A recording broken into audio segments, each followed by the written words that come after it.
ഗിരിപ്രഭാഷണമാണ് നമ്മൾ ചിന്തിച്ചുകൊണ്ടിരിക്കുന്ന ഭാഗം. കർത്താവിന്റെ ഗിരിപ്രഭാഷണം 13 വാക്യം വരെ നമ്മൾ ചിന്തിച്ചു. 3 ക്ലാസ്സുകളിലായി 13 വാക്യം നമ്മൾ ചിന്തിച്ചു. എനിക്ക് മനസ്സിലായി, വചനം ധ്യാനിച്ചപ്പോൾ എനിക്ക് മനസ്സിലായ, എന്നോട് ദൈവാത്മാവ് സംസാരിച്ച, അപ്പോൾ തന്നെ ഈ കാലഘട്ടവുമായി ബന്ധപ്പെട്ട് നിൽക്കുന്ന ചില കാര്യങ്ങളാണ് ഞാൻ നിങ്ങൾക്ക് പറഞ്ഞു തരുന്നത്. സത്യം പറഞ്ഞാൽ ഞാൻ ഒരു ടീച്ചറല്ല. എന്ന് പറഞ്ഞാൽ വചനം പഠിപ്പിക്കാൻ ഇഷ്ടമാണ്, എങ്കിലും ഞാൻ കൂടുതലും ഈ പ്രസംഗിക്കുന്നത് കൊണ്ട് സഭയിലായിരുന്നാലും അയക്കപ്പെടുന്നിടത്തായിരുന്നാലും ഈ പ്രസംഗത്തിനാണ് കൂടുതൽ സമയം വേർതിരിക്കുന്നത്. അതുകൊണ്ട് തന്നെ ഈ ക്ലാസ്സുകളൊക്കെ അല്പം സ്പീഡ് കൂടി പോകുന്നുണ്ടെങ്കിലും നിങ്ങൾ ദയവായി ക്ഷമിക്കുക. ഓക്കെ, കർത്താവ് നമ്മെ സഹായിക്കട്ടെ. ഗിരിപ്രഭാഷണം എന്നുള്ളത് വായിക്കാൻ വളരെ സിമ്പിൾ ആയിട്ടുള്ള കാര്യങ്ങളാണ് അല്ലേ? നമ്മുടെ കുഞ്ഞുങ്ങളൊക്കെ വാക്യങ്ങൾ പറയാനായിട്ട് ഏറ്റവും കൂടുതൽ ഉപയോഗിക്കുന്ന വാക്യങ്ങളിൽ ചില വാക്യങ്ങളാണ് ആത്മാവിൽ ദരിദ്രരായവർ ഭാഗ്യവാന്മാർ, സ്വർഗരാജ്യം അവർക്കുള്ളത് അല്ലെ, ദുഃഖിക്കുന്നവർ ഭാഗ്യവാന്മാർ, അവർക്ക് ആശ്വാസം ലഭിക്കും. നമ്മുടെ കുഞ്ഞുങ്ങളൊക്കെ കാണാതെ പഠിക്കാനായിട്ട്. ഓക്കെ, അപ്പം വായിക്കാൻ വളരെ സിമ്പിൾ ആണെങ്കിലും നാം അങ്ങനെ ആകാൻ ഒത്തിരി വില കൊടുക്കേണ്ടുന്ന ഒരു അനുഭവമാണ്. നമുക്കറിയാം, നമ്മൾ ഒടുവിലായി ചിന്തിച്ചത് നിങ്ങൾ ഭൂമിയുടെ ഉപ്പാകും, നിങ്ങൾ ഭൂമിയുടെ ഉപ്പാകും. പക്ഷേ ആ തലത്തിലേക്ക് നമ്മൾ എത്തപ്പെടുക എന്നുള്ളത് ഒരു നിസ്സാര കാര്യമല്ല. എത്രമാത്രം പരിശ്രമം അതിന്റെ പിന്നിൽ ആവശ്യമുണ്ടെന്ന് ചോദിച്ചാൽ, ഞാനിങ്ങനെ ചിന്തിക്കുന്നു, നമ്മുടെ മനസ്സ്, നമ്മുടെ ശരീരം, നമ്മുടെ ആത്മമണ്ഡലം, നമുക്കുള്ളതെല്ലാം ഒരുപോലെ സർവശക്തനിൽ സമർപ്പിക്കപ്പെടുന്ന ഒരു അനുഭവം ഉള്ളവർക്ക് മാത്രമേ ഈ ഗിരിപ്രഭാഷണം വായിക്കാനല്ല അനുസരിക്കാൻ കഴിയത്തുള്ളൂ. സ്തോത്രം. ഞാനിങ്ങനെ ചിന്തിക്കുകയാണ്, വചനത്തിൽ ഒത്തിരി ഭാഗങ്ങളിൽ നമുക്കുള്ള ഉപദേശങ്ങളുണ്ട്, നിത്യതയിൽ പോകാനുള്ള ഉപദേശങ്ങളൊക്കെ ഉണ്ട്. എങ്കിലും സത്യം പറഞ്ഞാൽ ഈ ഗിരിപ്രഭാഷണം നാം അനുസരിക്കാൻ തയ്യാറായാൽ പിന്നെ നമുക്ക് പുറകോട്ട് നോക്കേണ്ട ആവശ്യമുണ്ടെന്ന് എനിക്ക് തോന്നുന്നില്ല. ഞാൻ ആദ്യം പറഞ്ഞതുപോലെ വളരെ ലളിതമായ നിലയിലാണത് എഴുതി വെച്ചിരിക്കുന്നതെങ്കിലും ഇതിനകത്തുള്ള ആ വലിയ മർമ്മം അത് തിരിച്ചറിയുന്നവർക്കായി ഞാൻ ദൈവത്തിന് സ്തോത്രം ചെയ്യുകയാണ്. നമുക്ക് വചന പഠനത്തിലേക്ക് നമുക്ക് ശ്രദ്ധ തിരിക്കാം. നിങ്ങളെല്ലാവരും എനിക്ക് വേണ്ടിയും പ്രാർത്ഥിക്കണം, ശുശ്രൂഷകൾക്കായി പ്രാർത്ഥിക്കണം. നേരത്തെ ലീഡ് ചെയ്ത പ്രിയ ആന്റി പറഞ്ഞതുപോലെ ഈ കാലഘട്ടത്തിൽ ഒത്തിരി വലിയ പ്രതിസന്ധിയിലൂടെയാണ് നമ്മുടെ തലമുറകളെല്ലാം കടന്നു പോകുന്നത്. നിങ്ങൾ അവർക്ക് വേണ്ടി വിശേഷാൽ പ്രാർത്ഥിക്കണം. ഞാൻ ഈ കാലഘട്ടത്തിൽ എവിടെ ഒരു 10 മിനിറ്റ് എനിക്ക് കിട്ടിയാലും അതിൽ 6 മിനിറ്റ് ഞാൻ തലമുറകളെ സംബന്ധിച്ചാണ്. എന്ന് പറഞ്ഞാൽ ഈ കാലഘട്ടത്തിൽ നമ്മൾ കേൾക്കാൻ ആഗ്രഹിക്കാത്ത, നമ്മൾ കാണാൻ ആഗ്രഹിക്കാത്ത ഓരോ കാര്യങ്ങളാണ് നമ്മൾ എല്ലാ ദിനവും നമ്മൾ കേട്ടുകൊണ്ടിരിക്കുന്നത്. നമ്മുടെ ദൃശ്യമാധ്യമങ്ങളാകട്ടെ, നമ്മൾ സോഷ്യൽ മീഡിയ, പത്രമാധ്യമങ്ങളിലൊന്നും നമുക്ക് നമ്മെ സന്തോഷിപ്പിക്കുന്ന ഒരു വാർത്തയും ഇല്ലവേ ഇല്ല.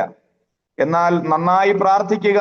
തലമുറകളുടെ ഈ പരാജയം ദൈവസഭയ്ക്കകത്ത് ബാധിക്കും, നമ്മുടെ ഭവനങ്ങളിൽ ബാധിക്കും, നമ്മുടെ ആത്മീയ ലോകത്തെ ബാധിക്കും. അതുകൊണ്ട് ഈ ദിവസങ്ങളായി ഈ ലോകത്തിന്റെ നീരാളിപ്പിടുത്തത്തിൽ നിന്ന് നമ്മുടെ തലമുറകൾ വിടുവിക്കപ്പെടേണ്ടതിന് നിങ്ങൾ ശക്തമായിട്ട് പ്രാർത്ഥിക്കണം. ഞാൻ ശുശ്രൂഷിക്കുന്ന സഭയിൽ ഞാൻ ഇങ്ങനെ പറയാറുണ്ട്, പലരും അത് അനുസരിക്കാറുണ്ട്. മറ്റൊന്നുമല്ല, ആഴ്ചയിൽ ഒരു ദിവസമെങ്കിലും ഉപവസിച്ച് പ്രാർത്ഥിക്കാൻ തലമുറകൾക്ക് വേണ്ടി. കാരണം ഇന്ന് നമുക്ക് അതിനൊന്നും നേരമില്ല. നമ്മള് ഇന്നത്തെ കാലത്ത് മാതാപിതാക്കൾ വെട്ടിപ്പിടിക്കാൻ ഓടുകയാണ്.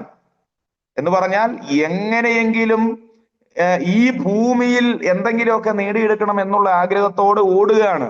നമ്മുടെ തലമുറകളെ ശ്രദ്ധിക്കാൻ നേരമില്ല. നമ്മുടെ തലമുറകളെ ശ്രദ്ധിക്കാൻ ഇന്ന് മാതാപിതാക്കൾക്ക് കഴിയുന്നില്ല, അവർക്ക് വേണ്ടി പ്രാർത്ഥിക്കാൻ കഴിയുന്നില്ല. അതിന്റെ പരിണിത ഫലമാണ് ഇന്ന് ഈ കാലഘട്ടത്തിൽ ആത്മതലത്തിൽ ഉയർന്നു നിൽക്കുന്ന, പ്രാർത്ഥനയുടെ ബലത്താൽ ഉയർന്നു നിൽക്കുന്ന സകല മണ്ഡലങ്ങളും തകരാൻ കാരണം പ്രാർത്ഥനയുടെ അടിസ്ഥാനമില്ലാത്തത് കൊണ്ട്. അതുകൊണ്ട് ഞാൻ ഇങ്ങനെ പറഞ്ഞ ഭാഗം അവസാനിപ്പിക്കാം. മാതാപിതാക്കളെ, നിങ്ങളുടെ തലമുറകൾ സേഫ് ആണെന്നുള്ള നിങ്ങളുടെ അബദ്ധ ധാരണയാണ് നിങ്ങളെ പ്രാർത്ഥനാ മുറിയിൽ നിന്ന് പുറകോട്ട് വലിക്കുന്നത്. നിങ്ങൾ ചിന്തിക്കുന്നത് ഇങ്ങനെയാണ്, എന്റെ തലമുറ അങ്ങനെ ഒന്നും പോവുകയല്ല, എന്റെ തലമുറ തെറ്റിപ്പോകില്ല, എന്റെ തലമുറ എത്ര ഡീസന്റാ. പക്ഷെ ഞാനൊരു കാര്യം പറയാം, ഈ തകർന്ന തലമുറകളുടെ മാതാപിതാക്കളൊക്കെ ഇങ്ങനെ ചിന്തിച്ചവരായിരുന്നു, അല്ലേ? അവർ ചർച്ചിൽ വരുമ്പോൾ ആരാധിക്കുന്നുണ്ട്. വീട്ടിനകത്ത് ഞാൻ ഒന്നോടെ പറയാം, നമ്മുടെ മക്കൾക്ക് നന്നായി അഭിനയിക്കാൻ അറിയാം. പക്ഷെ നമ്മുടെ ജീവിതം റിയൽ ആയതുകൊണ്ട് നമുക്ക് ഇവരുടെ അഭിനയം തിരിച്ചറിയാൻ പറ്റുന്നില്ല. സ്തോത്രം. അവർ പറയുന്നതാണ് നാം വിശ്വസിക്കുന്നത്. പക്ഷെ ഞാനൊരു കാര്യം പറയാം, നമ്മുടെ മക്കളെ നമ്മൾ ആഴമായി വിശ്വസിക്കണം. പക്ഷേ എല്ലാം വിശ്വസിക്കരുത്. ആമേൻ. അവർക്ക് വേണ്ടി പ്രാർത്ഥിക്കാൻ നാം തയ്യാറാകണം. ഞാൻ അത്രയും പറഞ്ഞ ആ ഭാഗം അങ്ങ് അവസാനിപ്പിക്കുകയാണ്. അപ്പോൾ നമ്മൾ ഇന്ന് ചിന്തിക്കാൻ പോകുന്നത്, കഴിഞ്ഞ ക്ലാസ്സിൽ നമ്മൾ ചിന്തിച്ചത് മത്തായി സുവിശേഷം 5-ാം അധ്യായം അതിന്റെ 13-ാമത്തെ വാക്യം നമ്മൾ വായിച്ചു. ആ ഭാഗത്തിലേക്ക് ഇനി ഞാൻ പ്രവേശിപ്പാനായിട്ട് ആഗ്രഹിക്കുന്നില്ല. ഞാൻ ഇനി ഒരു 2-3 ക്ലാസ് കൊണ്ട് ഇത് ഒന്ന് തീർക്കാനായിട്ട് ആഗ്രഹിക്കുന്നുണ്ട്. ഞാൻ ഇത് 25-ാം വാക്യത്തിൽ വരെ ഞാൻ എന്ത് ചെയ്യത്തുള്ളൂ, ഇത് പഠിപ്പിക്കത്തുള്ളൂ. കാരണം അവിടെയാണ് നമുക്ക് ഒരു നല്ല, എന്താ പറയുക, ഈ കാലഘട്ടത്തിൽ നമുക്ക് വേണ്ട ഏറ്റവും വചനത്തിന്റെ ആഴം. കാരണം ആ വാക്യം നമ്മൾ കൂടുതൽ നമ്മൾ ചിന്തിക്കാനായിട്ട് പോകുന്നു ഇപ്പോഴല്ല. അപ്പോൾ ഒരു 2-3 ക്ലാസ്സിനുള്ളിൽ എനിക്ക് അവസാനിപ്പിക്കണമെന്ന് ഞാൻ ആഗ്രഹിക്കുകയാണ്. ഓക്കെ, നമുക്കിന്ന് 5-ാം അധ്യായം മത്തായി സുവിശേഷം അതിന്റെ 14-ാമത്തെ വാക്യം ആർക്കെങ്കിലും ഒരാൾക്ക് വായിക്കാമോ? 14-ഉം 15-ഉം 16-ഉം വാക്യം. 14 മുതൽ 16 വരെയുള്ള വാക്യങ്ങൾ ഒരാൾക്ക് വായിക്കും. നിങ്ങൾ ലോകത്തിന്റെ വെളിച്ചമാകുന്നു. മലമേലിരിക്കുന്ന പട്ടണം മറഞ്ഞിരിപ്പാൻ പാടില്ല. വിളക്ക് കത്തിച്ച് പറയിലല്ല, തണ്ടിന്മേലത്രേ വെക്കുന്നത്. അപ്പോൾ അതിൽ വീട്ടിലുള്ള എല്ലാവർക്കും പ്രകാശിക്കുന്നു. നല്ല പ്രവൃത്തികളെ കണ്ട് സ്വർഗസ്ഥനായ നിങ്ങളുടെ പിതാവിനെ മഹത്വപ്പെടുത്തേണ്ടത് നിങ്ങളുടെ വെളിച്ചം അവരുടെ മുമ്പിൽ പ്രകാശിക്കട്ടെ. ഓക്കെ, മതി. ഓക്കെ, നിങ്ങൾ ലോകത്തിന്റെ വെളിച്ചമാകുന്നു. ഈ വെളിച്ചത്തിന്റെ ഏറ്റവും നല്ല പ്രത്യേകത എന്നുള്ളത് ആകർഷണമാണ്. വെളിച്ചത്തിലേക്ക് എന്ത് ചെയ്യുന്നു? ആകർഷിക്കപ്പെടും എന്നുള്ളതാണ്. മനസ്സിലായോ? വെളിച്ചത്തിലേക്ക് ആകർഷിക്കപ്പെടും. നമുക്കറിയാം, സ്ട്രീറ്റ് ലൈറ്റിൽ അല്ലെങ്കിൽ നമ്മുടെ ഭവനങ്ങളിൽ കത്തിച്ചു വെച്ച വിളക്കിൽ അല്ലെങ്കിൽ ആ പ്രകാശത്തിലേക്ക് ഈയാം പാറ്റകൾ പാഞ്ഞെടുക്കുന്നത് പോലെ വെളിച്ചത്തിലേക്ക് ഒരു ആകർഷണം ഉണ്ടാകും. അപ്പോൾ ഇന്ന് എന്തുകൊണ്ട് വെളിച്ചത്തിലേക്ക് ഒരു ആകർഷണം ഇല്ല എന്ന് ചോദിച്ചാൽ, നമുക്ക് വെളിച്ചമായി നിലകൊള്ളാൻ കഴിയുന്നില്ല. അതിൽ 1-2 ആശയങ്ങൾ ഞാൻ പറഞ്ഞു പോകാൻ ആഗ്രഹിക്കുകയാണ്. ആദ്യകാലങ്ങളിലൊക്കെ നമ്മുടെയൊക്കെ ജീവിതത്തിൽ, നമ്മുടെ പിതാക്കന്മാരുടെ കാലമാകട്ടെ, നമ്മുടെ ആദ്യ കാലങ്ങളിലേക്ക് പോയാൽ ഒത്തിരി ആളുകൾ നമ്മിലേക്ക് ആകർഷിക്കപ്പെട്ടിരുന്നു. കാരണം വ്യത്യസ്ത നിലകളിൽ ജീവിക്കുന്ന, പാർക്കുന്ന അവരുടെ ജീവിതത്തിൽ നമ്മുടെ പ്രാർത്ഥന അവർക്ക് ആവശ്യമായിരുന്നു, അല്ലേ? ഭാരങ്ങളും പ്രയാസങ്ങളും ബുദ്ധിമുട്ടുകളും വരാൻ നേരത്ത് ആമെ പ്രാർത്ഥിക്കുന്നവരെ തേടി പോകുന്ന ഒരു കാലഘട്ടം നമുക്കുണ്ടായിരുന്നു. അതധികം പുറകോട്ട് പോകേണ്ട അങ്ങനെയുള്ള ഒരു കാലഘട്ടം ഉണ്ടായിരുന്നു. എന്നാൽ ഇന്ന് ഞാൻ നിങ്ങളോട് ചോദിക്കുന്നു, നിങ്ങളോട് എനിക്ക് വേണ്ടി പ്രാർത്ഥിക്കണമെന്ന് സഭായോഗത്തിനല്ലാതെ, തിരിച്ചറിയണം, സഭായോഗത്തിൽ സാക്ഷി പറയുമ്പോൾ നിങ്ങൾ എല്ലാവരും എനിക്ക് വേണ്ടി പ്രാർത്ഥിക്കണം എന്ന് പറയുന്നതല്ലാതെ മറ്റാരെങ്കിലും നമ്മോട് എന്റെ വിഷയത്തെ ഏറ്റെടുക്കണമെന്ന് നമ്മോട് പറയുന്നില്ലെങ്കിൽ അതിനർത്ഥം എന്നാണെന്നറിയാവോ? നമ്മൾ ആകർഷിക്കപ്പെടാൻ നമ്മളിൽ ആ തീയില്ല എന്നുള്ളതാണ്. ആ വെളിച്ചം നമ്മിൽ കെട്ടുപോയി എന്നുള്ളതാണ്, അല്ലേ? നമ്മുടെ പ്രാർത്ഥനാ മുറികളിൽ നിറഞ്ഞു നിന്ന ദൈവ സാന്നിധ്യത്തിന്റെ നിറവിൽ ഒത്തിരി പേർ നമ്മിൽ ആശ്രയിച്ച് എനിക്ക് വേണ്ടി പ്രാർത്ഥിക്കണം. രോഗങ്ങളാകട്ടെ, ഭാരങ്ങളാകട്ടെ, കുടുംബ ജീവിതത്തിലെ അസ്വസ്ഥതകളാകട്ടെ, അതിന് നടുവിൽ നിങ്ങളിലേക്ക് ആകർഷിക്കപ്പെട്ട ഒരു കാലമുണ്ടായിരുന്നു, അല്ലെങ്കിൽ നമ്മുടെ പിതാക്കന്മാരിലേക്ക് ആകർഷിക്കപ്പെട്ട ഒരു കാലം ഉണ്ടായിരുന്നു. കാരണം അന്ന് അവർ വെളിച്ചമായിരുന്നു. പക്ഷേ ഇന്ന് ആ നിലയിൽ നിന്ന് ആ അനുഭവം മാറ്റപ്പെട്ടപ്പോൾ ആരും നമ്മിലേക്ക് ആകർഷിക്കപ്പെടുന്നില്ല. 2, സഭയിലേക്ക് നോക്കൂ. ദൈവസഭയിലേക്ക് ആദ്യകാലങ്ങളിൽ രക്ഷയുടെ അനുഭവത്തിലേക്ക് വന്നതുപോലെ ഒരു കൂട്ടം ജനം, വിശേഷാൽ നമ്മുടെ കേരളത്തിനകത്ത് അങ്ങനെയുള്ള അനുഭവങ്ങൾ ഉണ്ടാകുന്നില്ല. ഓരോ ആഴ്ചകൾ കൂടുന്തോറും, മാസങ്ങൾ കൂടുന്തോറും 100ഉം 50ഉം സ്നാനങ്ങൾ നടക്കുന്ന സഭകളെല്ലാം ശൂന്യമായി, ഉള്ളവർ പോലും മാറി നിൽക്കുന്ന സാഹചര്യത്തിലേക്ക് വന്നു. എന്തുകൊണ്ടാണ്? ഭവനത്തിന്റെ അകത്തളങ്ങളിൽ വെളിച്ചം പോരാ. ദൈവസഭയ്ക്കകത്ത് വെളിച്ചം പോരാ. ഈ വെളിച്ചം ഉണ്ടെങ്കിലേ ഈയാം പാറ്റകളെ പോലെ ഒരാകർഷണം ഉണ്ടാകത്തുള്ളൂ. അതടുത്തു വരുന്നത് പോലെ ഒരു അനുഭവം നമുക്ക് ആവശ്യമാണ്, അല്ലേ? നമുക്കറിയാം, യേശു കർത്താവിന്റെ കാലത്ത്, ശുശ്രൂഷയുടെ കാലത്ത്, യേശു ഉള്ളിടത്ത് ജനം എത്തി എന്നുള്ളതാണ്. യേശു എവിടെ പോകുന്നു, ജനം കുറുക്കുവഴി ചാടി യേശുവിന്റെ അടുക്കലെത്തും. ആമേൻ. നമുക്ക് ദൈവവചനം പരിശോധിക്കുമ്പോൾ വിടുതലിന് വേണ്ടി വന്നവരുണ്ട്, അപ്പം തിന്നാൻ വന്നവരുണ്ട്, രോഗസൗഖ്യത്തിന് വേണ്ടി വന്നവരുണ്ട്, വിവിധ കാരണങ്ങളാൽ യേശുവിനോട് ചേർന്ന് നിന്നവരുണ്ടെങ്കിൽ പോലും യേശു ഉള്ളിടത്ത് ജനമുണ്ടായിരുന്നു. യേശു എവിടെയും പരസ്യപ്പെടുത്തിയില്ല. യേശു എവിടെയും ഇന്നിടത്ത് ഞാൻ ഗന്നസരത്ത് തടാകത്തിന്റെ തീരത്ത് ഇന്ന് പ്രസംഗിക്കുകയാണ് എന്ന് ആരോടും പറഞ്ഞില്ല. ഇന്നയിടത്ത് ഞാൻ ശുശ്രൂഷ ചെയ്യുന്നുണ്ട്, മറിയയുടെ ഭവനത്തിൽ ഞാൻ ഇന്നുണ്ടാകും, എല്ലാവരും നിങ്ങൾ അങ്ങോട്ട് വരണമെന്നൊന്നും പറഞ്ഞില്ല. ഇന്ന് നമ്മൾ എത്ര ക്ഷണിച്ചിട്ടും നമ്മുടെ ആളുകൾക്ക്, അല്ലെങ്കിൽ ഈ ക്ഷണം പോലും അത് ഒരു അസ്വസ്ഥതയായി മാറിക്കൊണ്ടിരിക്കുന്ന കാലഘട്ടത്തിൽ തിരിച്ചറിയണം. ആരും ക്ഷണിച്ചില്ലെങ്കിലും ഓടിക്കൂടുന്ന ഒരു കാലമുണ്ടായിരുന്നു. ഇന്നത്തെ കൺവെൻഷൻ പന്തലുകളിലേക്ക് നോക്കൂ, ഇന്നത്തെ നമ്മുടെ മീറ്റിങ്ങുകളിലേക്ക് നോക്കൂ, ഉപവാസ പ്രാർത്ഥനകളാകട്ടെ, ആരാധനാ യോഗങ്ങളാകട്ടെ, നമുക്ക് ആളുകൾ ആകർഷിക്കപ്പെടുന്നില്ല. എന്താ കാര്യം എന്നറിയാവോ? പണ്ട് കത്തിയതുപോലെ ഒരു ഒരു ആത്മീയ അനുഭവം ജനത്തിന്റെ നടുവിൽ നിന്ന് മാറ്റപ്പെട്ടു എന്നുള്ളതാണ്. ഞാൻ ആ ഭാഗം വിടുകയാണ്. സ്തോത്രം. ഓടി അടുക്കണം. നമ്മിലുള്ള പ്രത്യേകത എന്നുള്ളത് ദൈവ സാന്നിധ്യമാണ്. നമ്മിലുള്ള പ്രത്യേകത എന്നുള്ളത് ദൈവസന്നിധിയിൽ നമ്മൾ ചെലവഴിക്കുന്ന സമയം, ദൈവം നമ്മിൽ അയക്കുന്ന ദൈവ സാന്നിധ്യമാണ് മറ്റുള്ളവരെ നമ്മിലേക്ക് ആകർഷിക്കുന്നത്. അതുകൊണ്ടാണ് പത്രോസിന്റെ നിഴൽ പോലും തട്ടേണ്ടതിന് രോഗികളെ വഴിയിൽ കൊണ്ട് കിടത്തുന്ന ഒരു ചിത്രം നമുക്ക് തിരുവചനത്തിൽ വായിക്കുവാൻ കഴിയുന്നുണ്ട്. കണ്ടില്ലേ? ഒരു ആകർഷണമാണ്. ഒരു കാലത്ത് ഈ പത്രോസിനെ ആർക്കും വേണ്ടായിരുന്നു, പക്ഷേ തന്റെ മേൽ ഇറങ്ങിയ ദൈവ സാന്നിധ്യവും തന്റെ പ്രാർത്ഥനാ മുറിയും ജനത്തെ തങ്ങിലേക്ക് ആകർഷിക്കുവാനിടയായി തീർന്നു. അപ്പോൾ ഒരു മർമ്മം നിങ്ങൾ തിരിച്ചറിയണം. വെളിച്ചത്തിന്റെ പ്രധാന പ്രത്യേകത എന്നുള്ളത് മറ്റുള്ളവരെ ആകർഷിക്കുന്നു എന്നുള്ളതാണ്. വ്യത്യസ്തനാകുന്നവരെയാണ് എല്ലാവരും എന്ത് ചെയ്യുന്നത്? ശ്രദ്ധിക്കുന്നത്. വ്യത്യസ്തനാകുന്നവരെയാണ് ശ്രദ്ധിക്കുന്നത്. നമുക്കറിയാം, വെളിച്ചം എന്നുള്ളത് അതിൽ തന്നെ ഒതുങ്ങുന്നില്ല, അത് മറ്റുള്ളവരിലേക്ക് പകരുകയാണ്, അല്ലെ? മറ്റുള്ളവരിലേക്ക്. അതിന്റെ അർത്ഥം എന്താണെന്നറിയാവോ?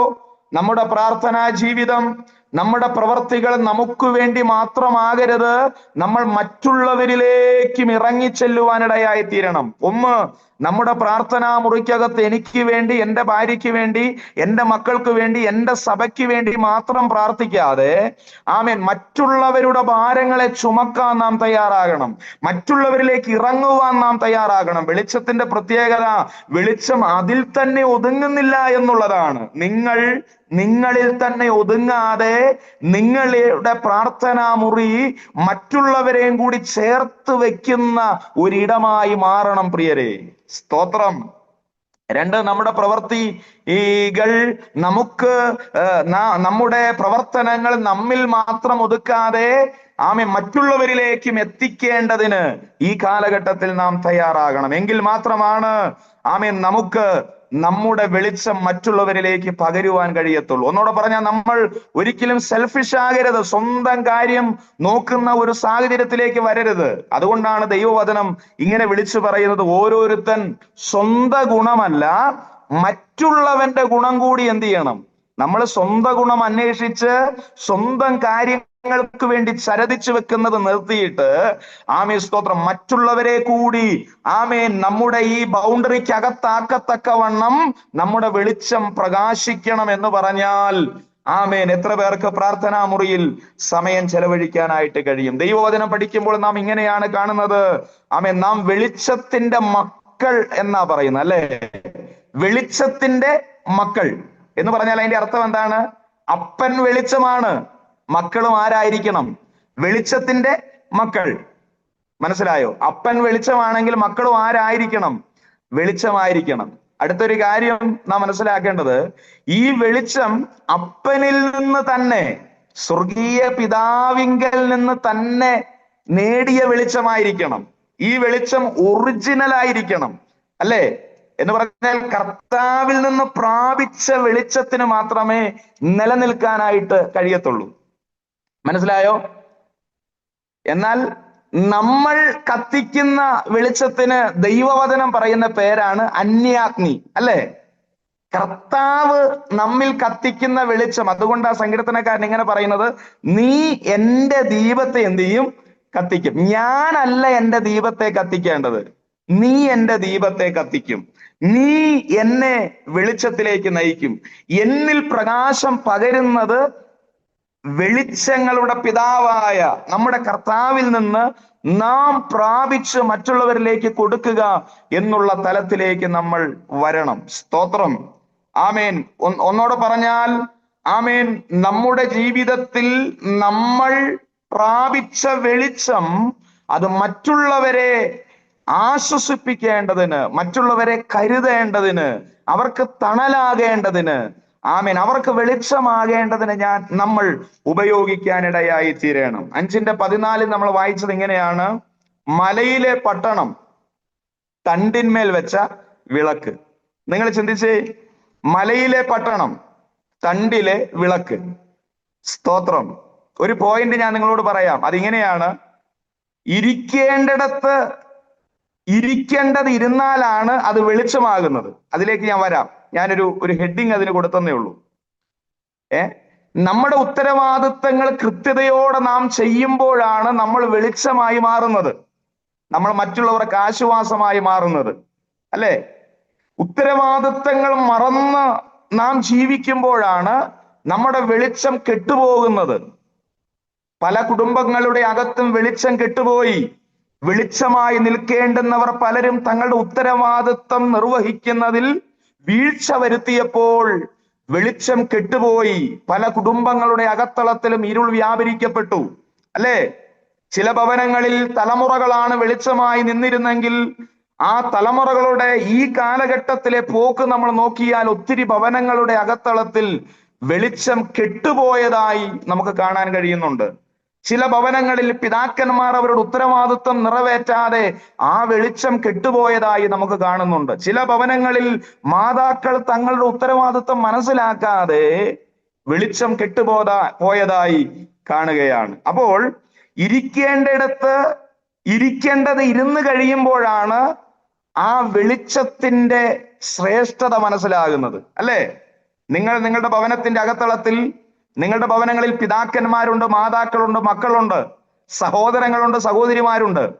അവരെ കുറിച്ച് ദൈവം ആഗ്രഹിക്കുന്ന ചില പദ്ധതികളുണ്ട്. ആ പദ്ധതികളിൽ അവർ ഉത്തരവാദിത്വ ബോധമുള്ളവരായി മാറുമ്പോഴാണ് യഥാർത്ഥത്തിൽ നിങ്ങളുടെ ഭവനം സന്തോഷപൂർണമാകുന്നത്, അല്ലേ? ഞാൻ പറയുന്നത് വെറുതെയാണോ? അല്ല. അവരവരുടെ ഉത്തരവാദിത്തങ്ങൾ തിരിച്ചറിഞ്ഞ് ചെയ്യുമ്പോഴാണ് സന്തോഷത്തിന്റെ പരിപൂർണത വെളിപ്പെടാൻ ഇടയായി തീരുന്നത്. നിങ്ങൾ ചിന്തിക്കുക. ഞാനൊരു കാര്യം നിങ്ങളോട് പറയട്ടെ, ഇരിക്കേണ്ട സ്ഥലത്ത് ഇരിക്കേണ്ടത് ഇരിക്കണം, അല്ലെങ്കിൽ അത് ബുദ്ധിമുട്ടാ, അല്ലേ? ഞാനൊരു കാര്യം പറയാം. നമ്മളൊരു ഭവനം നിർമ്മിക്കുമ്പോൾ ഡൈനിങ് ഹാൾ ഉണ്ടാകും, അല്ലേ? ബെഡ്റൂം ഉണ്ട്, ലിവിംഗ് റൂം ഉണ്ട്. ഞാനൊരു കാര്യം നിങ്ങളോട് ചോദിക്കാം, നിങ്ങളുടെ ബെഡ്റൂമിൽ ആരെങ്കിലും കിച്ചൺ ആയിട്ട് ഉപയോഗിക്കാറുണ്ടോ? ചില കാലഘട്ടത്തിലൊക്കെ എനിക്കും നിങ്ങൾക്കും പറയാൻ പറ്റും, ഒരൊറ്റ മുറി തന്നെയാണ് ലിവിംഗ് റൂമും കിച്ചനും, അല്ലേ? അങ്ങനെയുള്ളൊരു കാലം നമുക്ക് ഉണ്ടായിരുന്നില്ലേ? ഉണ്ടോ? ആരും ഓർക്കുന്നല്ലേ? നിങ്ങൾ ഓർക്കുന്നുണ്ടോ അത്? അത് ഓർത്താൽ നന്നത്. കാരണം ഇന്ന് ദൈവം തട്ടിട്ട വീടുകളും നമ്മൾ നടാത്ത മുന്തിരിത്തോട്ടങ്ങളും നമ്മൾ കുഴിക്കാത്ത കിണറുകളും ഒക്കെ നമ്മൾ അനുഭവിക്കുമ്പോ പണ്ടത്തെ കാലം ഒന്ന് നമ്മൾ ഓർക്കണം. സ്തോത്രം. ഏതൊരു ശുശ്രൂഷയിലും ഒരു വാക്ക് ഞാനിത് പറയും. കാര്യം എന്നാണെന്നറിയാവോ? പണ്ടത്തെ കാലം നമ്മൾ ഓർത്തില്ലെങ്കിൽ നമ്മൾ ഇല്ലവേ ഇല്ല. സ്തോത്രം. അപ്പോൾ ഒരു കാലത്ത് നമ്മുടെ ഒരു ഒറ്റ മുറിയായിരുന്നു, ലിവിംഗ് റൂം അവിടെ ആയിരുന്നു, അടുക്കള അതിനകത്തായിരുന്നു, ബെഡ്റൂം അവിടെ ആയിരുന്നു, എല്ലാ കാര്യങ്ങളും ആ ഒറ്റ മുറിയിലായിരുന്നു. പക്ഷെ ഇന്ന് സാഹചര്യങ്ങൾ മാറി. ഇന്ന് നമ്മൾ ഒരിക്കലും നമ്മുടെ ബെഡ്റൂമിനകത്ത് കിച്ചൺ എന്ത് ചെയ്യല, അതിനൊരു സ്ഥാനമുണ്ട്, അല്ലേ? അങ്ങനെ തന്നെയാ. നിങ്ങൾ നിങ്ങളുടെ ബെഡ്റൂമിൽ എന്ത് ചെയ്യല? ഫ്രിഡ്ജ് കൊണ്ടുവെക്കുകയല്ല. അതിനൊരു സ്ഥാനമുണ്ട്. അങ്ങനെ നമ്മൾ പണിയുന്ന വീട്. എത്ര ഭംഗിയായി, എത്ര മോഡലായി പണിയാവോ അതെല്ലാം നമ്മൾ ചെയ്യും. പക്ഷേ ഇരിക്കേണ്ട ഇടത്ത് നിങ്ങൾ വീട്ടിൽ ആരെങ്കിലും അടുക്കളയിൽ TV കൊണ്ടുവെക്കുവോ? വെക്കുവോ? ഇല്ല. അല്ലെങ്കിൽ തന്നെ കറിക്കകത്ത് ഉപ്പ് കൂടുതലാണ്, അല്ലെങ്കിൽ ചായക്ക് കടുപ്പമില്ല, കടുപ്പം കൂടി, ഇതൊക്കെ വിഷയം ഉണ്ടായിക്കൊണ്ട് TVയും കൂടി വന്നാലുള്ള സ്ഥിതി ഒന്ന് ആലോചിച്ച് നോക്കിയേ. കാരണം നമ്മൾ അത് വെക്കേണ്ടിടത്താണ് വെക്കുന്നത്, അല്ലേ? ഒരു ഭവനം പണിതാൽ നമ്മൾ നല്ല നല്ല ഡൈനിങ് ടേബിൾ വാങ്ങിയിട്ട് നമ്മൾ എന്ത് ചെയ്യല? ബെഡ്റൂമിൽ കൊണ്ടിടില്ല. അതിന് പറ്റിയിടത്ത് നമ്മൾ ഇടും. അപ്പോഴാണ് അതിന്റെ ഭംഗി, അല്ലേ? നിങ്ങൾ ചിന്തിക്കണം. അപ്പോ ഓരോ വസ്തുക്കൾ ഇരിക്കേണ്ടിടത്ത് ഇരിക്കുമ്പോഴാണ് അതിന്റെ ഭംഗി വെളിപ്പെടുന്നത്.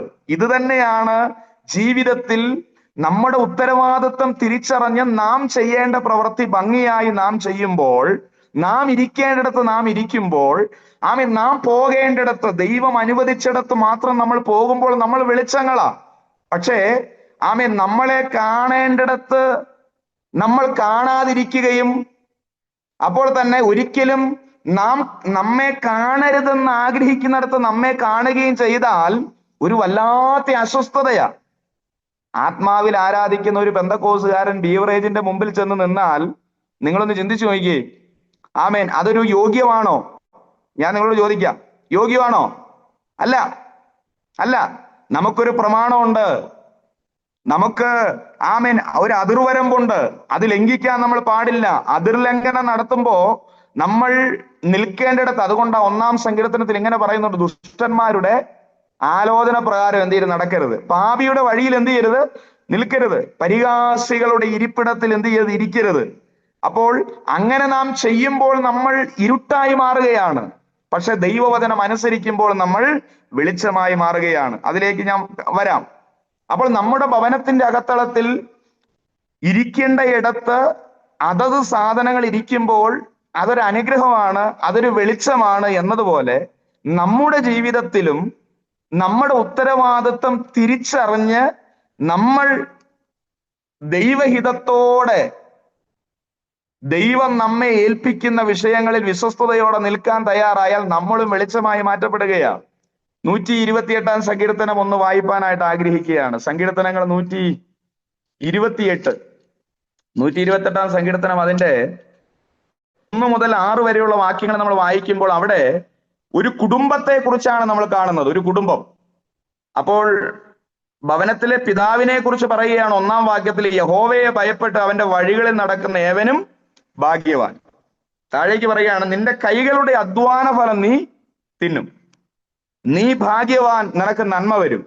അപ്പോൾ ഭവനത്തിനകത്തെ ഒരു പിതാവിനെ കുറിച്ച് ദൈവവചനം പറയുകയാണ്, അവൻ ദൈവത്തെ ഭയപ്പെടുന്നവനായിരിക്കണം. കണ്ടില്ലേ? ഒരു ഭവനത്തിൽ പിതാവ് അവൻ ദൈവത്തെ ഭയപ്പെടുന്നവനായിരിക്കണം. കൊച്ചമ്മയെ കുറിച്ച് പറയുകയാണ് 3-ാം വാക്യത്തിൽ, നിന്റെ ഭാര്യ വീട്ടിനകത്ത് ഫലപ്രദമായ മുന്തിരിവള്ളി. കണ്ടില്ലേ? അപ്പൻ ദൈവത്തെ ഭയപ്പെടുന്നു, അമ്മ വീട്ടിനകത്ത്, സിറ്റ് ഔട്ടിലല്ല, അയൽവക്കത്തെ വീട്ടിലല്ല, അയൽ ദേശത്തല്ല, അവരവരുടെ വീട്ടിനകത്ത് ഫലപ്രദമായ മുന്തിരിവള്ളി. മനസ്സിലായില്ലേ? അങ്ങനെ അപ്പനും അമ്മയും അവരുടെ ഉത്തരവാദിത്വം കൃത്യതയോടെ ചെയ്യുമ്പോ താഴേക്ക് നമ്മൾ വായിക്കുന്നു, ആമേൻ, നിന്റെ മക്കൾ നിന്റെ മേശയ്ക്ക് ചുറ്റും ഒലിവ് തൈകൾ പോലെ. അപ്പൊ നിങ്ങൾ ചിന്തിച്ചേ, ഞാൻ നേരത്തെ പറഞ്ഞത്, ഒരു വീട് നമ്മൾ പണിതാൽ ആ വീട്ടിനകത്ത് നമ്മൾ വാങ്ങി വെക്കുന്ന സാധനങ്ങൾ അതതിന്റെ സ്ഥാനത്ത് നമ്മൾ വെച്ച് അതൊരു വെളിച്ചമായി തീരുന്നത് പോലെ ഭവനത്തിൽ പാർക്കുന്ന നമ്മൾ നമ്മുടെ ഉത്തരവാദിത്തങ്ങൾ കൃത്യതയോടെ ചെയ്യുമ്പോൾ നാം വെളിച്ചമായി മാറുകയാണ്. അപ്പനെ കുറിച്ച് പറയുന്നു, അവൻ ദൈവത്തെ ഭയപ്പെടണം. അമ്മയെ കുറിച്ച് പറയുന്നു, വീട്ടിനകത്ത് ഫലപ്രദമായ മുന്തിരിവള്ളി പോലെ. അപ്പോൾ അപ്പനും അമ്മയും ദൈവത്തിന്റെ ഉദ്ദേശത്തിലേക്ക് മടങ്ങി വരുമ്പോൾ മക്കൾ മേശയ്ക്ക് ചുറ്റും ഒലിവ് തൈകൾ പോലെ ഇരിക്കും. ഞാനൊരു കാര്യം നിങ്ങളോട് പറയാൻ ആഗ്രഹിക്കുകയാണ്. ചില ഭവനങ്ങളിലെല്ലാം ആഗ്രഹമുണ്ട് അപ്പനും അമ്മയും മക്കളും ഒന്നിച്ചിരുന്ന് ആഹാരം കഴിക്കാൻ. അപ്പനും അമ്മയും മക്കളും ഒന്നിച്ചിരുന്ന് പ്രാർത്ഥിക്കാൻ. പക്ഷെ ഇന്ന് നമ്മുടെ മക്കളെ കിട്ടുന്നില്ല. മക്കളെ കിട്ടുന്നത് അപ്പനെ കിട്ടുന്നില്ല. അപ്പനെ കിട്ടുന്നിടത്ത് അമ്മയെ കിട്ടുന്നില്ല. മനസ്സിലായില്ലേ? അപ്പോൾ ഈ ഒരുമിച്ചുള്ള ഒരു ആത്മീയ അനുഭവം നമ്മിൽ നിന്ന് നഷ്ടപ്പെടാനുള്ള ഒന്നാമത്തെ കാരണം നമ്മുടെ ഉത്തരവാദിത്വം നമ്മൾ തിരിച്ചറിയുന്നില്ല എന്നുള്ളത് കൊണ്ടാണ്. അതുകൊണ്ട് എന്നെ കേൾക്കുന്ന പ്രിയമുള്ളവരോട് ഞാൻ പറയാൻ ആഗ്രഹിക്കുന്നത്, നമ്മെക്കുറിച്ച് ദൈവം ആഗ്രഹിക്കുന്നത് എന്തോ ആ ദൈവഹിതം എന്നിൽ വെളിപ്പെടേണ്ടതിന് ഞാൻ എന്നെ തന്നെ പൂർണ്ണമായി സമർപ്പിക്കണം. നിങ്ങളെ തന്നെ പൂർണ്ണമായി സമർപ്പിക്കണം. ഇങ്ങനെ പറഞ്ഞ ആ ഭാഗം ഞാൻ അവസാനിപ്പിക്കാം.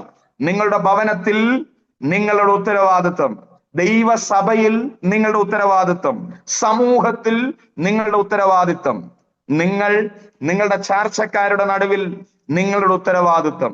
അത് കൃത്യതയോടെ ചെയ്യുവാൻ നാം തയ്യാറായാൽ അവരെ വിളിക്കുന്ന പേരാണ് വെളിച്ചം. നമ്മിലേക്ക് ആളുകൾ ആകർഷിക്കപ്പെടും. സ്തോത്രം. അടുത്തൊരു കാര്യം നമ്മൾ ഇതിനോടുള്ള ബന്ധത്തിൽ ചിന്തിക്കുന്നത്, നമ്മുടെ പ്രവൃത്തികളാണ് നമ്മെ വെളിച്ചമാക്കുന്നത്. നിങ്ങൾ വിശ്വസിക്കുന്നുണ്ടോ?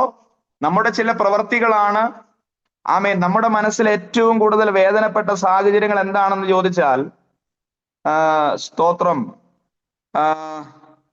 വേദനപ്പെടുത്തിയ സാഹചര്യങ്ങൾ എന്താണെന്ന് ചോദിച്ചാൽ, നമ്മൾ ഏറ്റവും സ്നേഹിക്കുന്ന ആളുകൾ അവരുടെ ചില പ്രവൃത്തികളിൽ വന്ന അസ്വസ്ഥതകളാണ്, അല്ലേ? ഏറ്റവും നമ്മെ സ്നേഹിക്കുന്ന ഒരാൾ നമ്മെ കണ്ട് ചിരിച്ചില്ലെങ്കിൽ, സംസാരിച്ചില്ലെങ്കിൽ ഒക്കെ നമുക്ക് വലിയ ബുദ്ധിമുട്ടാണ്. അപ്പോൾ പ്രവൃത്തികളിൽ നമുക്കൊരാളോട് അസ്വസ്ഥതയുണ്ടായാൽ നമ്മൾ ചെയ്യുന്നത് എന്താ? നമുക്കൊരാളോട് അസ്വസ്ഥത ഉണ്ടെങ്കിൽ അത് നമ്മുടെ പ്രവൃത്തിയിൽ തെളിഞ്ഞു വരും. നമ്മളവർക്ക് മുഖം കൊടുക്കുകയല്ല, ഒരു പ്രൈസലോട് കൊടുക്കുകയല്ല, ഒറ്റ വാക്കിൽ എല്ലാം അവസാനിപ്പിക്കും, ചോദ്യത്തിന് മാത്രം മറുപടി പറയുന്നവരായി മാറും. ഇന്നലെ അങ്ങനെയല്ലായിരുന്നു. അപ്പോൾ പ്രവൃത്തികളിൽ തെളിഞ്ഞു വരികയാണ്. മനസ്സിലായില്ലേ? അപ്പോൾ നമ്മുടെ കർത്താവും അപ്പോസ്തലന്മാരും ആദ്യകാല പിതാക്കന്മാരും നമ്മുടെ പിതാക്കന്മാരും അവരുടെ കാലഘട്ടത്തിൽ നിങ്ങൾ മനസ്സിലാക്കേണ്ട ഒരു കാര്യമുണ്ട്, നാം മനസ്സിലാക്കേണ്ട ഒരു കാര്യമുണ്ട്. അവരുടെ പ്രവൃത്തികളിൽ വെളിപ്പെട്ട വെളിച്ചമാണ് ഒത്തിരി പേരെ അവരെങ്കിലേക്ക് ആകർഷിച്ചത്. അവരെ കളിയാക്കിയിട്ടും, അവരെ നിന്ദിച്ചിട്ടും, അവരെ ഒറ്റപ്പെടുത്തിയിട്ടും, അവരെ തല്ലിയിട്ടും, അവരുടെ വീടിന് തീയിട്ടിട്ടും, അവരുടെ തലമുറകളെ പല നിലകളിൽ അസ്വസ്ഥപ്പെടുത്തിയിട്ടും അവരിൽ നിന്ന് വന്ന വാക്കുകളും പ്രവൃത്തികളും അത് ജനത്തിന്റെ അകത്തളത്തിൽ മാനസാന്തരം ഉളവാക്കി. അതാ ഞാൻ കഴിഞ്ഞ ക്ലാസ്സിൽ ഒരു വാക്യം നിങ്ങളോട് പറഞ്ഞു, തിന്മയോട് തോൽക്കാതെ നന്മയാൽ തിന്മയെ ജയിക്കണം. നമ്മൾ ഈ വാക്യങ്ങളൊക്കെ ഒരു ദിവസം ഒരു 10-20 പ്രാവശ്യം ഉരുവിട്ടുകൊണ്ട് നടക്കണം. നമ്മുടെ ജീവിതത്തിൽ കഴിയുന്നതും നമ്മളിൽ നിന്ന് വെളിപ്പെടുന്ന പ്രവൃത്തികൾ മറ്റുള്ളവർക്ക് ആശ്വാസമായി തീരണം. നമ്മൾ തിന്മയ്ക്ക് പകരം തിന്മ ചെയ്യരുത്. തിന്മ ഒരാൾ നമ്മോട് ചെയ്താൽ നാം അത് നന്മ കൊണ്ടാണ് വിജയിക്കേണ്ടത്. അങ്ങനെ ചെയ്താൽ സംഭവിക്കുന്നത്, എനിക്ക് എന്നെ മാത്രമല്ല എനിക്ക് അവനെയും നേടുവാൻ കഴിയുമെന്നുള്ള തിരിച്ചറിവ് നമുക്ക് വേണം. മനസ്സിലായോ? ഓക്കെ. അപ്പോൾ നമ്മുടെ പ്രവൃത്തികളാണ് വെളിച്ചമായി നമ്മെ മാറ്റുന്നത്. രണ്ട് കാര്യങ്ങൾ. ഒന്ന്, മലയിലെ പട്ടണം മറഞ്ഞിരുന്നാൽ അത് ഇരുട്ടാണ്. വിളക്ക് പറയിൻ കീഴിൽ വെച്ചാൽ അതും ഇരുട്ടാണ്. അപ്പൊ മലയിലെ പട്ടണം മറഞ്ഞിരിക്കാതെ, വിളക്ക് പറയിൻ കീഴിൽ വെക്കാതെ, അത് ഭവനത്തിൽ ഉള്ളവർക്കും പുറത്തുള്ളവർക്കും ഒരുപോലെ വെളിച്ചമായി തീരേണ്ടതിന് നമ്മൾ ആ നിലയിൽ ഉപയോഗിക്കപ്പെടണം. അതുകൊണ്ടാണ് 15-ാം വാക്യത്തിൽ ഇങ്ങനെ പറയുന്നത്. മത്തായി സുവിശേഷം 5-ന്റെ-15-ാം വാക്യത്തിൽ നമ്മൾ വായിച്ചത് ഇങ്ങനെയാണ്. 15-ാം വാക്യത്തിൽ ഇങ്ങനെ വായിക്കുന്നത്, വിളക്ക് കത്തിച്ച് പറയിൻ കീഴല്ല തണ്ടിന്മേലത്രേ വെക്കുന്നത്, അപ്പോൾ അത് വീട്ടിലുള്ള എല്ലാവർക്കും പ്രകാശിക്കുന്നു. അപ്പൊ വീട്ടിലുള്ള എല്ലാവർക്കും അത് പ്രകാശമാകും. അപ്പൊ വിളക്ക് തണ്ടിന്മേൽ വെക്കുമ്പോൾ വീട്ടിനകത്തുള്ള എല്ലാവർക്കും പ്രകാശമാകും. 16-ാം വാക്യത്തിൽ പറയുന്നത്, 16-ാം വാക്യം ഇങ്ങനെയാ വായിക്കുന്നത്, നിങ്ങളുടെ നല്ല പ്രവൃത്തികളെ കണ്ട്. ഞാൻ നേരത്തെ നിങ്ങളോട് പറഞ്ഞില്ലേ, നമ്മുടെ പ്രവൃത്തികളാണ് നാം വെളിച്ചമാണോ അല്ലയോ എന്ന് തെളിയിക്കുന്നത്. സ്വർഗസ്ഥനായ നിങ്ങളുടെ പിതാവിനെ മഹത്വപ്പെടുത്തേണ്ടതിന് നിങ്ങളുടെ വെളിച്ചം അവരുടെ മുമ്പിൽ പ്രകാശിക്കട്ടെ. അപ്പോൾ തണ്ടിന്മേൽ വെച്ച വിളക്ക് ഭവനത്തിന്റെ അകത്തുള്ള എല്ലാവർക്കും പ്രകാശം തരുന്നത് പോലെ നിങ്ങൾ ചിന്തിക്കണം. ആമേൻ. മലമേലിരിക്കുന്ന പട്ടണം സംബന്ധിച്ച് അല്ലെങ്കിൽ നമ്മുടെ പ്രവൃത്തി സംബന്ധിച്ച് വചനം 16-ാം വാക്യത്തിൽ ഇങ്ങനെ പറയുന്നു. ആമേൻ. നിങ്ങളുടെ വെളിച്ചം അവരുടെ മുമ്പിൽ പ്രകാശിക്കട്ടെ. വീടിന് പുറത്തുള്ളവർക്ക് നാം പ്രകാശമായിരിക്കണം. അപ്പൊ വീട്ടിനകത്ത് നമ്മൾ പ്രകാശമായിരിക്കണം. 15-ാം വാക്യം. 16-ാം വാക്യത്തിൽ നാം വീട്ടിന് പുറത്തുള്ളവർക്ക് പ്രകാശമായിരിക്കണം. വീട്ടിലെ സാക്ഷ്യമാണ് ഏറ്റവും വലിയ സാക്ഷ്യം. നിങ്ങൾക്കറിയാമോ? നിങ്ങളെ കുറിച്ച് നിങ്ങളുടെ വീട്ടിലുള്ളവർ പറയുന്ന സാക്ഷ്യമാണ് ഏറ്റവും വലിയ സാക്ഷ്യം. നിങ്ങൾ അറിഞ്ഞാലും ഇല്ലെങ്കിലും ഞാനൊരു കാര്യം പറയാം. ഇപ്പൊ നിങ്ങൾ കുറെ പേര് ഇതില് ജോയിൻ ചെയ്തിട്ടുണ്ടല്ലോ. ഓക്കെ, സത്യം പറഞ്ഞാൽ നിങ്ങളെ കുറിച്ച് വ്യക്തമായിട്ട് അറിയണമെങ്കിൽ നിങ്ങളുടെ വീട്ടിൽ ചോദിക്കണം, അല്ലേ? വീട്ടിൽ ചോദിക്കണം. സഭയിൽ വരുമ്പോൾ നമ്മുടെ ഭവ്യതയും ആ സ്നേഹവും ആ താഴ്മയും ആ വിനയവും കാണുമ്പോൾ ചില അച്ചായന്മാര് തലയിൽ കൈവച്ച് പോകാറുണ്ട്. തിരിച്ചു അങ്ങനെ തന്നെയാണ്. സഭയ്ക്കകത്ത് പുറത്തിറങ്ങിയാൽ ജോലി സ്ഥലങ്ങളിലുള്ള ആ താഴ്മയും വിനയവും ഭവ്യതയും ആ സ്നേഹവും കരുതലും കണ്ടാൽ ചില വീട്ടിൽ അച്ചായന്മാര് ചിന്തിക്കും, കർത്താവേ വീട്ടിൽ ഇതുപോലെ കരുതലുണ്ടായിരുന്നെങ്കിൽ. ചില വീട്ടിൽ അമ്മാമ്മമാര് ചിന്തിക്കും, കർത്താവേ ഈ അച്ചായൻ കണ്ടില്ലേ എത്ര ഭംഗിയായിട്ടാണ് നാട്ടുകാരോട് പെരുമാറുന്നത്, പക്ഷെ ഞങ്ങളോട് ഇതേപോലെ പെരുമാറിയിരുന്നെങ്കിൽ. അതൊരു പിശാചിന്റെ തന്ത്രമാണ്. കാരണം എന്നാണെന്നറിയാവോ? ഭവനത്തിന്റെ അകത്ത് പലരും വെളിച്ചം കൊടുക്കാതെ പുറത്ത് വെളിച്ചം കൊടുക്കും. ആ വെളിച്ചം കൊണ്ട് കാര്യമില്ല. ഭവനത്തിന്റെ അകമാണ് ആദ്യം വെളിച്ചമാകേണ്ടത്. കുടുംബത്തിന്റെ അകത്തെ സമാധാനമാണ് ദൈവം ആഗ്രഹിക്കുന്നത്. ആമേൻ, സ്തോത്രം. ഇന്നത്തെ കാലത്ത് ചിലരെ നമുക്ക് അറിയാം, അല്ലേ? വീട്ടിനകത്ത് ഒരു സമാധാനമല്ല, പക്ഷെ മറ്റുള്ളവരുടെ സമാധാനം ഉണ്ടാക്കാൻ വേണ്ടി ഓടി നടക്കുകയാണ്. പക്ഷെ ഭവനത്തിന്റെ അകത്തളത്തിൽ നമ്മൾ വെളിച്ചമാകണം. അതിനുശേഷം ആമേൻ പുറത്ത് വെളിച്ചമാകണം. അപ്പോൾ വീട്ടിലെ സാക്ഷ്യമാണ് ഏറ്റവും വലിയ സാക്ഷ്യം, അല്ലെ? വീട്ടിലെ സാക്ഷ്യമാണ് ഏറ്റവും വലിയ സാക്ഷ്യം. രണ്ടാമത്തെ സാക്ഷ്യം ഏതാ വലുതെന്നറിയാവോ? രണ്ടാമത് സാക്ഷ്യം പറയേണ്ടത് ആരാ? ആരെങ്കിലും ഒന്ന് അൺമ്യൂട്ട് ആക്കിയിട്ട് പറഞ്ഞേ. ഒന്നാമത് വീട്ടുകാർ സാക്ഷ്യം, രണ്ടാമത് സാക്ഷ്യം പറയേണ്ടത് ആരാ?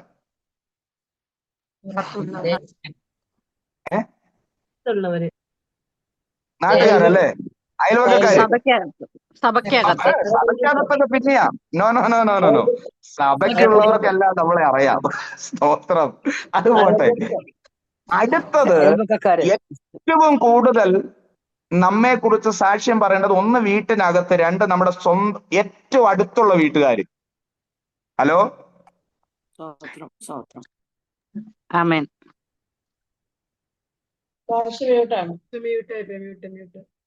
മ്യൂട്ടായി പോയി.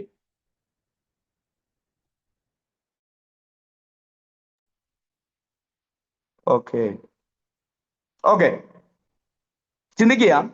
വീട്ടിനകത്തുള്ളവർ പറയുന്ന സാക്ഷ്യമാണ് ഏറ്റവും നല്ല സാക്ഷ്യം. രണ്ടാമത് നമ്മെക്കുറിച്ച് സാക്ഷ്യം പറയേണ്ടത് നമ്മുടെ ഭവനത്തോട് ഏറ്റവും അടുത്തിരിക്കുന്നവർ പറയുന്ന സാക്ഷ്യമാണ് രണ്ടാമത് വലിയ സാക്ഷ്യം. കാര്യം എന്നാ? നമ്മുടെ ജീവിതത്തെ, നമ്മുടെ വാക്കുകളെ, നമ്മുടെ പ്രവൃത്തികളെ സഭയിലുള്ളവർ കാണുന്നതിനേക്കാൾ നന്നായി കാണുന്നത് എവിടെയാ? തൊട്ടടുത്തുള്ളവരാ. അവരോടുള്ള നമ്മുടെ ഇടപെടല്, അവരോടുള്ള നമ്മുടെ സമീപനം, അവരോടുള്ള സംസാരം, അവരോടുള്ള നമ്മുടെ പ്രതികരണം, അവർ പറയണം. എന്ത് പറയണം? ആ കുടുംബം പെർഫെക്റ്റാ. ആ കുടുംബത്തെ കണ്ടുപഠിക്കണം. അവിടുത്തെ അച്ചായനെ കാണണം, അവിടുത്തെ ആന്റിയെ കാണണം, അവിടുത്തെ മക്കളെ കാണണം, അവരെ കണ്ടുപഠിക്കണമെന്ന് രണ്ടാമത് വെളിച്ചം, നമ്മെക്കുറിച്ച് വെളിച്ചം എന്നുള്ള നിലയിൽ സാക്ഷ്യം പറയേണ്ടത് നമ്മുടെ ഏറ്റവും അടുത്തുള്ളവര്. സ്തോത്രം. ഇത് പറഞ്ഞപ്പോൾ മറ്റൊരു കാര്യം കൂടെ പറഞ്ഞങ്ങ് അവസാനിപ്പിക്കുക. ജീവിച്ചിരിക്കുമ്പോഴാണ് നമ്മളെ കുറിച്ച് സാക്ഷ്യം പറയേണ്ടത്. ആണോ? ജീവിച്ചിരിക്കുമ്പോൾ നമ്മെക്കുറിച്ച് സാക്ഷ്യം പറയുന്ന സാക്ഷ്യമാണ് യഥാർത്ഥ സാക്ഷ്യം. അത് വീട്ടിനകത്തുള്ളവരായാലും അയൽവക്കക്കാരായാലും സഭയിലുള്ളവരായിരുന്നാലും ആരായിരുന്നാലും ജീവിച്ചിരിക്കുമ്പോൾ എന്ത് ചെയ്യുന്നത്? പക്ഷെ ഇന്നത്തെ കാലത്ത് ഏറ്റവും കൂടുതൽ ബോഷ്ക്ക് പറയുന്നത് ഒരാൾ മരിച്ചു കിടക്കുമ്പോഴാണ്. ഇന്നാൾ ആരോ ഇങ്ങനെ പറഞ്ഞു വന്നപ്പോൾ ഒരു ജോക്കായിട്ട് പറഞ്ഞതാണെന്ന് തോന്നുന്നു. അപ്പനെ കുറിച്ച് ഇങ്ങനെ വർണ്ണിച്ചുകൊണ്ടിരിക്കുക. അപ്പൻ അങ്ങനെയായിരുന്നു, ഇങ്ങനെയായിരുന്നു, അദ്ദേഹം അങ്ങനെയായിരുന്നു. അപ്പം അമ്മ മക്കളോട് പറയാണ്, മോനെ നമ്മുടെ അപ്പൻ തന്നെയാണോന്ന് ഒന്ന് നോക്ക്. ഞാൻ പറഞ്ഞ മനസ്സിലായോ? ഇതാരും ഇതുവരെ ഇവർ അറിഞ്ഞിട്ടില്ല. പക്ഷേ മരിച്ചു കിടക്കുമ്പോൾ ഒരാളെ കുറിച്ച് പറയുന്ന സാക്ഷ്യം അല്ല വലുത്. ജീവിച്ചിരിക്കുമ്പോൾ, എന്റെ അഭിപ്രായത്തിൽ ഇങ്ങനെയാണ്, ഒരു നല്ല കാര്യം ഒരാൾ ചെയ്താൽ അത് നല്ലതാണെന്ന് പറയാൻ നമുക്ക് കഴിയണം. കാരണം മോശം കാര്യം പറയാൻ നമുക്ക് കഴിയുമല്ലോ. ഹലോ, നെഗറ്റീവ് വിഷയങ്ങളെ പെട്ടെന്ന് എടുത്തു കാണിക്കാൻ നമ്മൾ തയ്യാറാകുന്നുണ്ട്. പക്ഷേ നമ്മുടെ ജീവിതത്തിൽ നമുക്കുണ്ടാകേണ്ടുന്ന ഒരു നല്ല സ്വഭാവം എന്തായിരിക്കണം എന്നറിയാവോ? ഒരാൾ നല്ല ഒരു കാര്യം ചെയ്തു കഴിഞ്ഞാൽ അവരെ എന്ത് ചെയ്യണം? പ്രോത്സാഹിപ്പിക്കാൻ നമ്മൾ തയ്യാറാകണം. അങ്ങനെ പ്രോത്സാഹിപ്പിക്കുന്നവർക്ക് മാത്രമേ ഒരാളുടെ നെഗറ്റീവിനെ കുറിച്ച് പറയാൻ അവകാശമുള്ളൂ എന്ന് പറഞ്ഞാൽ നിങ്ങൾക്ക് എത്ര പേർക്ക് അത് മനസ്സിലാകുന്നുണ്ടെന്ന് അറിയില്ല. നമ്മൾ ഇന്ന് കാണുന്നതെല്ലാം നെഗറ്റീവ് വിഷയങ്ങളാണ്. നമ്മൾ ഇന്ന് കാണുന്നതെല്ലാം പരാജയത്തിന്റെ വിഷയങ്ങളാണ്. നമ്മൾ അതാണ് ചർച്ച ചെയ്യുന്നത്. പക്ഷേ ആരുടെയും വിജയത്തിന്റെ കാര്യങ്ങൾ നമ്മൾ ചർച്ച ചെയ്യാറില്ല. അവരെ നമ്മൾ അംഗീകരിക്കാറില്ല. മനസ്സിലായോ? അപ്പം ജീവിച്ചിരിക്കുമ്പോഴാണ് നമ്മൾ മറ്റുള്ളവരെ കുറിച്ച് സാക്ഷ്യം പറയേണ്ടത്. അല്ലേ? ജെസി ആന്റി നല്ല ആന്റിയാ അല്ലേ? മുഖത്ത് നോക്കി പറയണം. ആര് പറയണം? ഇവിടെ ഇരിക്കുന്ന മറ്റു ആന്റിമാര് പറയണം, കണ്ടില്ലേ സമയം വേർതിരിച്ച് ഇങ്ങനെയുള്ള സജ്ജീകരണങ്ങളെല്ലാം ഒരുക്കി നന്നായി പ്രവർത്തിക്കുന്നു, അവർക്ക് വേണ്ടി നമുക്ക് പ്രാർത്ഥിക്കണം. ജീവിച്ചിരിക്കുമ്പോൾ നല്ല സാക്ഷ്യം പറയണം. അങ്ങോട്ടും ഇങ്ങോട്ടല്ല, അങ്ങനെ തന്നെ ആയിരിക്കണം. സ്തോത്രം. ജീവിച്ചിരിക്കുമ്പോഴാണ് നമുക്ക് വെളിച്ചം നൽകാൻ പറ്റൂ. മനസ്സിലായോ? ജീവിച്ചിരിക്കുമ്പോഴേ വെളിച്ചം നൽകാൻ പറ്റൂ. അതുകൊണ്ട് ജീവിച്ചിരിക്കുമ്പോൾ നമ്മൾ മറ്റുള്ളവരെ സഹായിക്കുക, മറ്റുള്ളവരെ സ്നേഹിക്കുക, മറ്റുള്ളവരെ കരുതുക. ആമേൻ, സ്തോത്രം. മറ്റുള്ളവർക്ക് വേണ്ടി നമ്മുടെ ജീവിതത്തെ സമർപ്പിക്കുക. അപ്പോൾ വചനം ഇങ്ങനെ പറയുന്നത്, ആമേൻ, തണ്ടിന്മേൽ വെച്ച വിളക്ക് പോലെ, മലയിലെ പട്ടണം പോലെ നമ്മൾ ശോഭിക്കപ്പെടണം. ഭവനത്തിന്റെ അകത്തളത്തിൽ മാത്രമല്ല, നമ്മൾ സമൂഹത്തിൽ മാത്രമല്ല, സഭയിൽ മാത്രമല്ല, നമ്മൾ ഇറങ്ങി ചെല്ലുന്ന ഏതൊരു മേഖലകളിലും നമ്മൾ വെളിച്ചമായി മാറുവാനിടയായി തീരണം. അത് കർത്താവ് നമ്മെക്കുറിച്ച് ആഗ്രഹിക്കുന്നതാണ്, നമ്മൾ വെളിച്ചമുള്ളവരായി മാറുക എന്നുള്ളത്. ഒരു വാക്യോടെ വായിച്ചാട്ടെ, മറ്റൊരു ഭാഗത്തിലേക്ക് നമ്മൾ പ്രവേശിക്കുകയാണ്. അടുത്ത വാക്യം മത്തായി സുവിശേഷം 5-ാം അധ്യായം അതിന്റെ 17-ാമത്തെ വാക്യം ഒന്ന് വായിക്കാം. ഞാൻ ന്യായപ്രമാണത്തെയോ പ്രവാചകന്മാരെയോ നീക്കേണ്ടതിന് വന്നു എന്ന് നിരൂപിക്കരുത്, നീക്കുവാനല്ല നിവർത്തിപ്പാൻ അത്ര ഞാൻ വന്നത്. ഓക്കെ, മതി. ഇവിടെ 17-ാം വാക്യത്തിൽ ഇങ്ങനെയാണ് നമ്മൾ വായിക്കുന്നത്, ഞാൻ ന്യായപ്രമാണത്തെയോ പ്രവാചകന്മാരെയോ നീക്കേണ്ടതിന് വന്നു എന്ന് നിരൂപിക്കരുത്, നീക്കുവാനല്ല നിവർത്തിപ്പാൻ അത്രേ ഞാൻ വന്നത്. സ്തോത്രം. നീക്കുവാനല്ല, നിവർത്തിപ്പാൻ.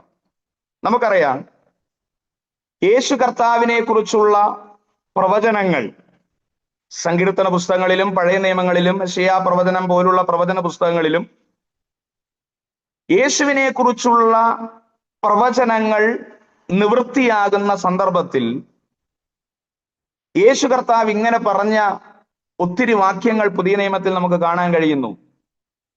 ഇങ്ങനെ ചെയ്യുകയിൽ ഇന്ന ഭാഗത്ത് പറഞ്ഞ വാക്യം എന്ത് ചെയ്തു? നിവൃത്തിയായി. പിതാവ് തന്നെ ഏൽപ്പിച്ചത് നിവൃത്തീകരിച്ചപ്പോൾ യേശു കർത്താവ് പറയുകയാണ്, ഇത് നിവൃത്തിയായി. മത്തായി സുവിശേഷം 4-ാം അധ്യായം 14-15 വാക്യങ്ങളിൽ നമ്മൾ വായിക്കുന്നത്, അവിടെ ഇരുട്ടിലിരിക്കുന്ന ജനം വലിയൊരു വെളിച്ചം കണ്ടു. 4-ാം അധ്യായം അതിന്റെ 14-15 വാക്യത്തിൽ ഇങ്ങനെ, ഇരുട്ടിലിരിക്കുന്ന ജനം വലിയൊരു വെളിച്ചം കണ്ടു, മരണത്തിന്റെ ദേശത്തിലും നിഴലിലും ഇരിക്കുന്നവരൊക്കെ പ്രകാശം ഉദിച്ചു എന്ന് യെശയ്യാ പ്രവാചകൻ മുഖാന്തരം അരുളി ചെയ്ത് നിവർത്തിപ്പാനിട വന്നു. കണ്ടില്ലേ?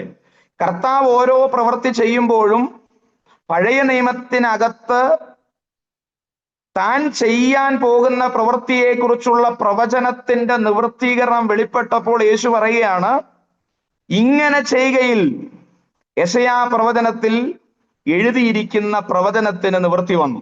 കണ്ടില്ലേ? 8-ാം അധ്യായം മത്തായി സുവിശേഷം അതിന്റെ 16-17 വാക്യങ്ങൾ നമ്മൾ വായിക്കുമ്പോൾ, 8-ാം അധ്യായം 16-17 വാക്യം വായിക്കുമ്പോൾ, വൈകുന്നേരമായപ്പോൾ പല ഭൂതഗ്രസ്തരെയും അവന്റെ അടുക്കൽ കൊണ്ടുവന്നു. അവൻ വാക്കുകൊണ്ട് ദുരാത്മാക്കളെ പുറത്താക്കി സകല ദീനക്കാർക്കും സൗഖ്യം വരുത്തി.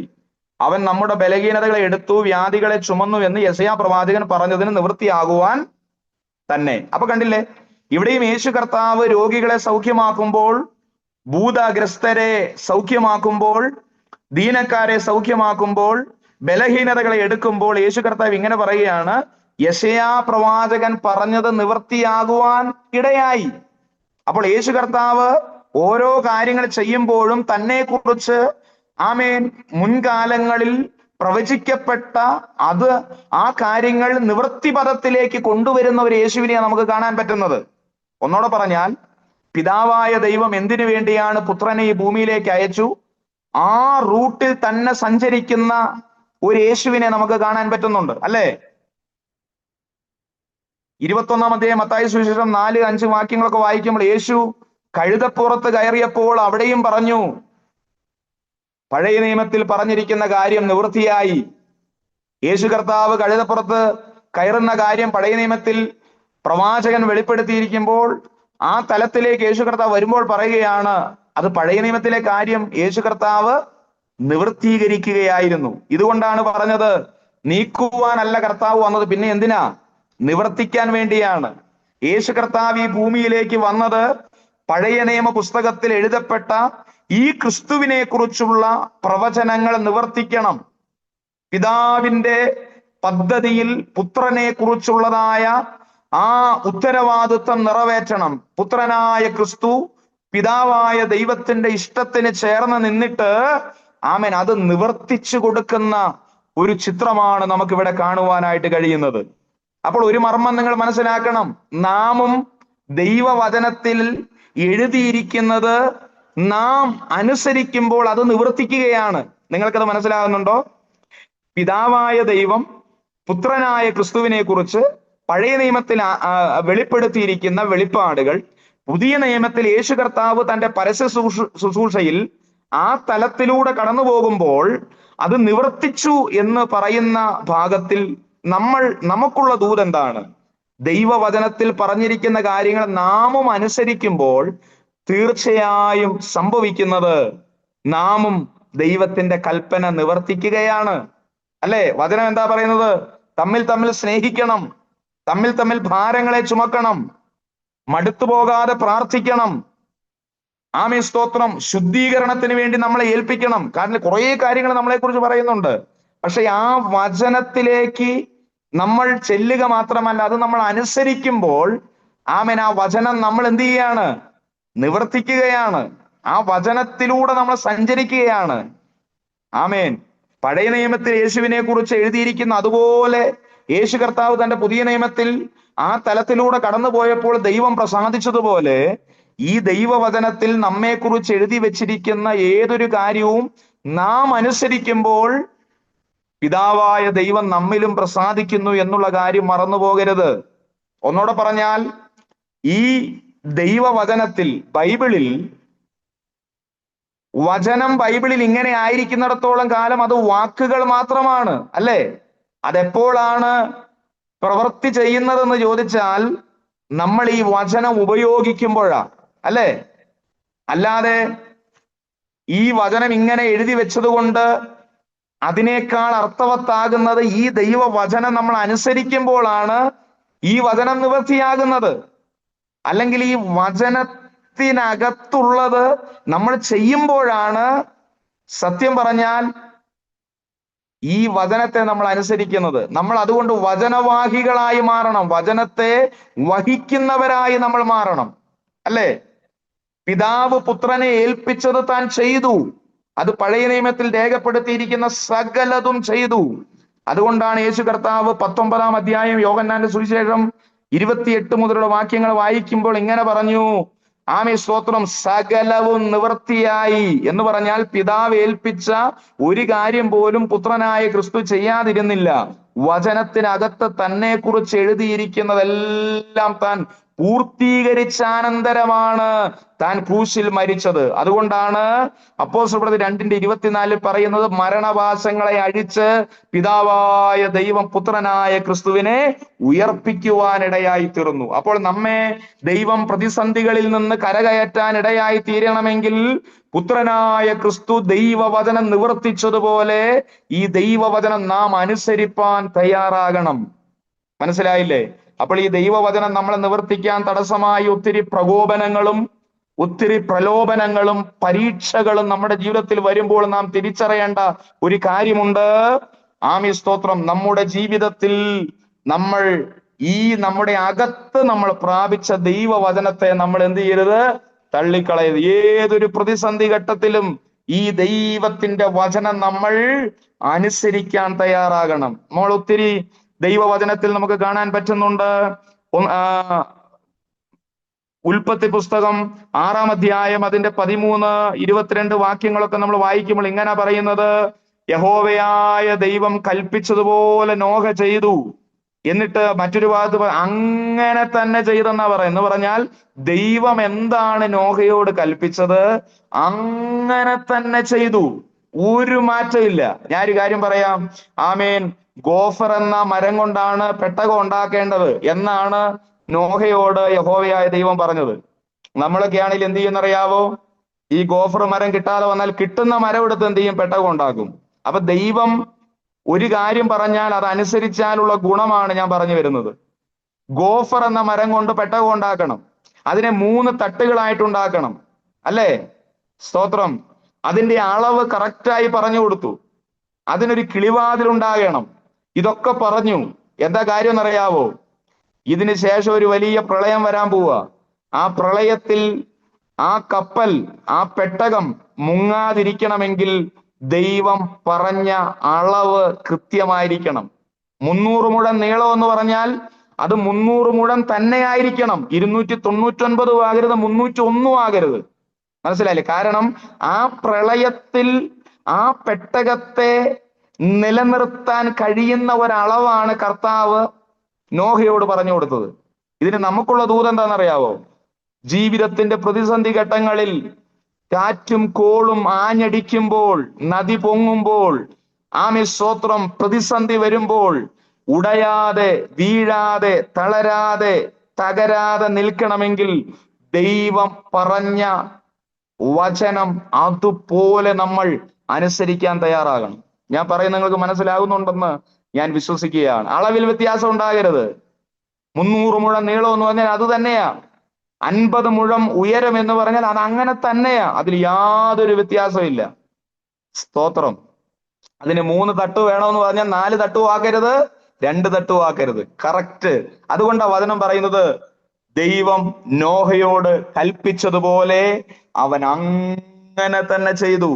മറ്റൊരു ഭാഗത്ത് സമാഗമന കൂടാരം പണിയാൻ മോശയോട് പറഞ്ഞപ്പം, അതൊന്നും ഞാൻ നോട്ട് ചെയ്തതല്ല കേട്ടോ, ഞാൻ ഈ വചനം പറഞ്ഞു വന്നപ്പോൾ ചിന്ത വന്നത് ഞാൻ അങ്ങ് പറയുന്നതാ. സമാഗമന കൂടാരം പണിയാനായിട്ട് മോശയോട് ദൈവം കൽപ്പന കൊടുത്തപ്പോൾ ആമേൻ അതിന്റെ കറക്റ്റ് അളവ് കർത്താവ് പറഞ്ഞു. അതുകൊണ്ട് അവിടെയും എഴുതി വെച്ചിട്ടുണ്ട്, മോശ യഹോവ കൽപ്പിച്ചതുപോലെ തന്നെ ചെയ്തു. അങ്ങനെ തന്നെ ചെയ്തു. കണ്ടില്ലേ?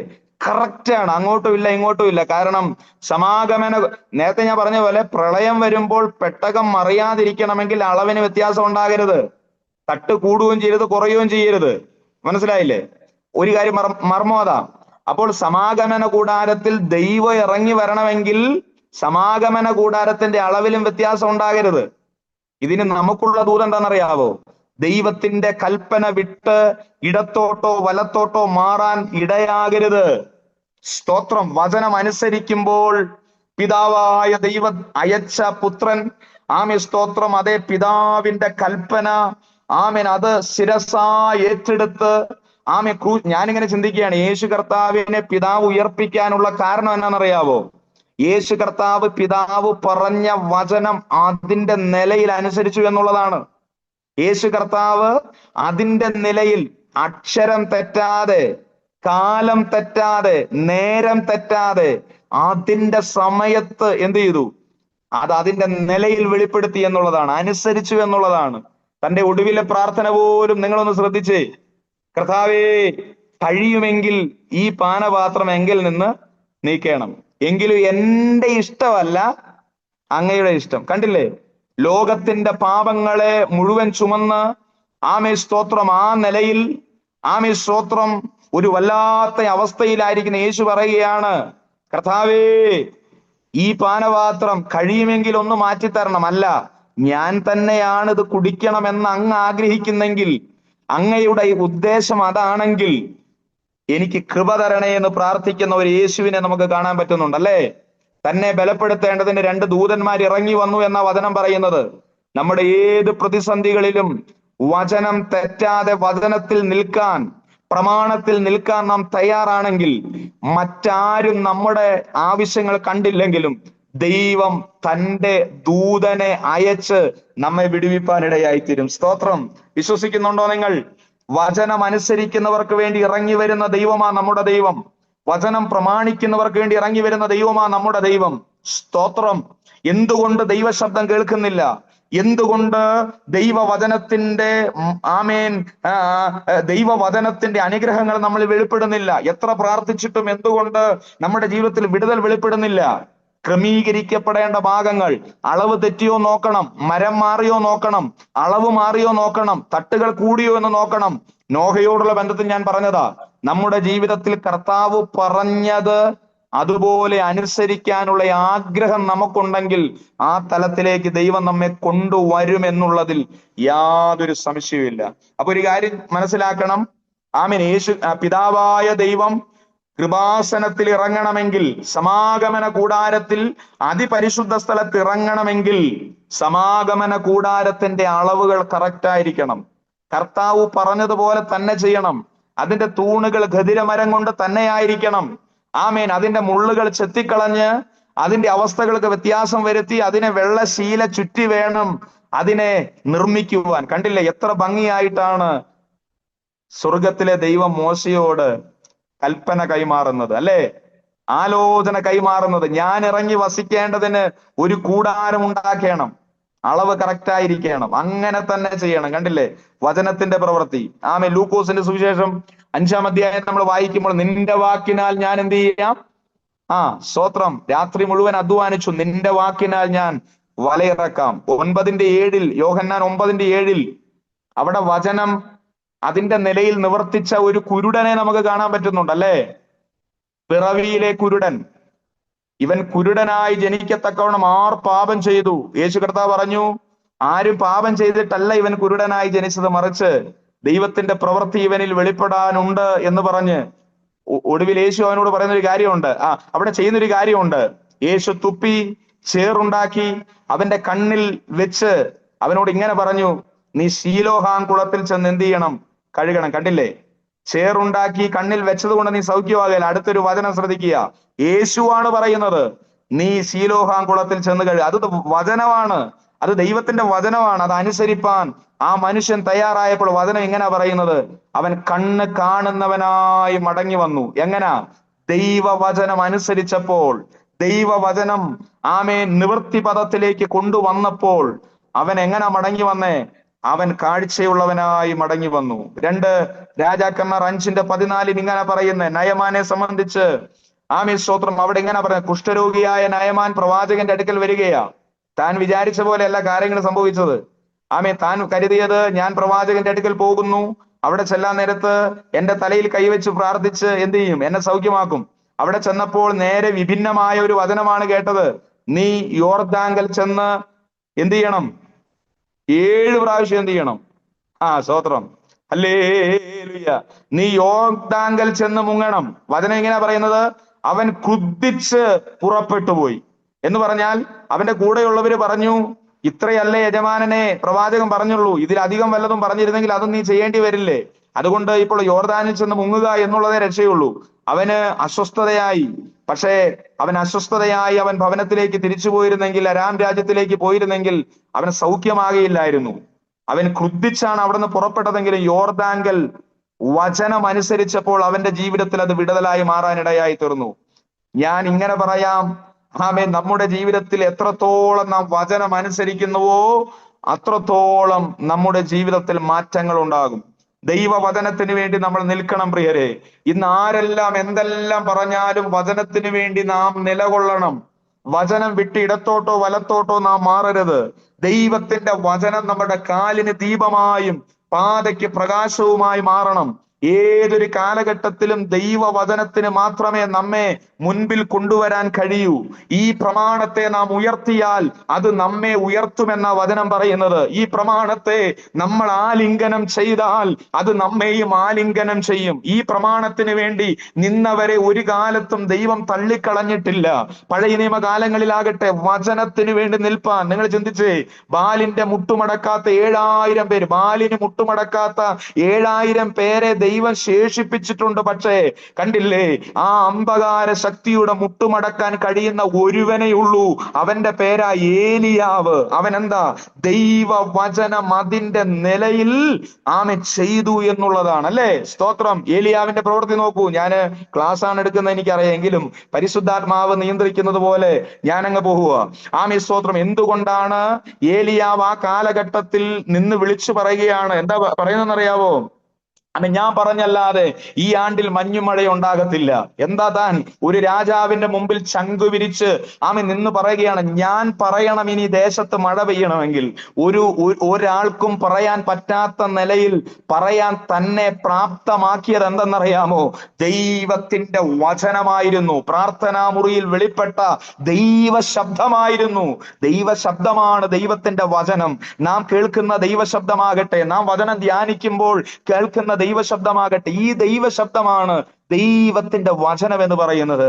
ഈ വചനം അകത്തുള്ളിടത്തോളം കാലം ഒരാഹാബിനെയും ഭയപ്പെടേണ്ട. ആരുടെയും മുമ്പിൽ നെഞ്ചു വിരിച്ച് പറയാൻ നമുക്ക് കഴിയണം, ഞാൻ പറഞ്ഞല്ലാതെ. കാരണം എന്താണെന്നറിയാവോ? എന്നെ അയച്ച ഒരു ദൈവമുണ്ട്, എന്നെ ഇങ്ങനെ കൊണ്ടുവന്ന ഒരു ദൈവമുണ്ട്, എന്റെ പ്രാർത്ഥനാ മുറിക്ക് അകത്ത് വെളിപ്പെട്ട ഒരു ദൈവമുണ്ട്. ആ ദൈവം എന്നോട് പറഞ്ഞു, ഞാൻ പറഞ്ഞല്ല. കണ്ടില്ലേ, ദൈവമായിട്ടുള്ള ബന്ധം അവിടെ തെളിയിക്കുകയാ. സ്തോത്രം. തന്റെ അടുത്ത തലം എന്താണെന്നറിയാവോ? 850 ബാലിന്റെ പ്രവാചകന്മാർ ഒരു ഭാഗത്ത് മാറി നിൽക്കുമ്പോൾ തന്നെ ഒരു ഭാഗത്ത് ഒറ്റയ്ക്ക് നിൽക്കുമ്പോ സ്തോത്രം. നിങ്ങൾ ഒന്ന് ചിന്തിച്ചേ, കർമ്മേലിന്റെ മലമുകളിലേക്ക് യാഗത്തിന് വേണ്ടി പോവുക. അതിന്റെ ചരിത്രമൊക്കെ നമുക്ക് അറിയാവുന്നതുകൊണ്ട് ഞാൻ പറയുന്നില്ല. ഒരു ഭാഗത്ത് 850 പേര് മല കയറാൻ നേരത്ത് ഇങ്ങനെ അവർ പറയുന്നുണ്ടാകാം, അവൻ ഒറ്റയ്ക്കേ ഉള്ളൂ, അവനെ നമുക്ക് തകർക്കാൻ എളുപ്പമാ.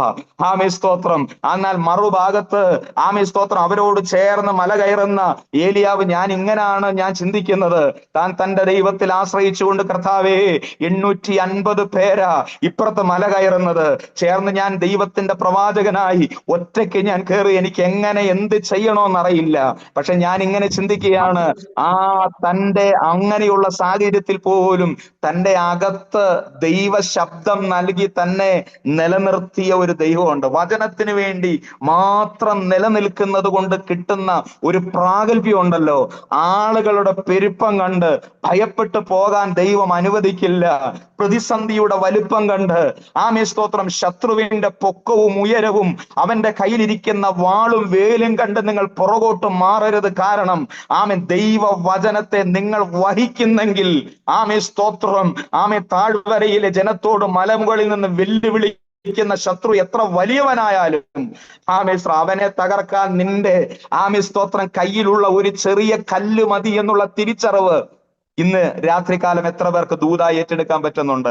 പരിശുദ്ധാത്മാവ് ഇങ്ങനെ നയിക്കുന്നുണ്ട്. ഞാൻ 1-2 വാക്കോടെ പറഞ്ഞ് അവസാനിപ്പിക്കാം. സ്തോത്രം. നിന്റെ മുമ്പിലുള്ള വെല്ലുവിളികൾ ഏറെയാണ്, നിന്റെ മുമ്പിലുള്ള പ്രതിസന്ധി ഏറെയാണ്. സ്തോത്രം. നിന്റെ മുമ്പിലുള്ള പ്രതിയോഗിയോട് പോരാടാൻ നിനക്ക് കഴിയുന്നില്ലെന്ന് നിനക്കൊരു ചിന്ത വന്നാൽ അവിടെ നിന്നെ ബലപ്പെടുത്താൻ നിന്റെ അപ്പന് കഴിയും, ദൈവവചനത്തിന് കഴിയും, ദൈവ ശബ്ദത്തിന് കഴിയും. ഞാൻ ഇങ്ങനെ ചിന്തിക്കുന്നത്, പ്രതിയോഗിയുടെ നടുവിൽ നീ ഭാരപ്പെടരുത്. നിന്റെ മേലൊരു അഭിഷേകം ഉണ്ട്. അവനോട് കൂടെയുള്ളവരെക്കാൾ സ്തോത്രം നിന്നോട് കൂടെയുള്ളവൻ വലിയവനാണെന്നുള്ള നിന്റെ ഉറപ്പാണ് വചനത്തിലുള്ള നിന്റെ ഉറപ്പാണ് നിന്നെ മുൻപോട്ട് നയിപ്പാനിടയായി തീരുന്നത്. സ്തോത്രം. മനസ്സിലാക്കുക. ഗോലിയാത്തിന് പരിചക്കാരനുണ്ടായിരുന്നു, പക്ഷേ സ്തോത്രം ദാവീദിന് പരിചക്കാരനില്ല. പിന്നെ ആരാ പരിച? ദൈവം തന്നെ പരിചയായി തന്റെ മുമ്പിൽ നിൽക്കുകയാ. നീ നോക്കുന്ന നിന്റെ ശത്രുവിന്, നീ നോക്കുന്ന നിന്റെ പ്രതിയോഗിക്ക് അവന്റെ കയ്യിലെ വേലും ആമേൻ അവന്റെ ശിരസ്ത്രവും അവന്റെ താമ്ര കവചവും കണ്ട് നീ ഭയപ്പെടരുത്.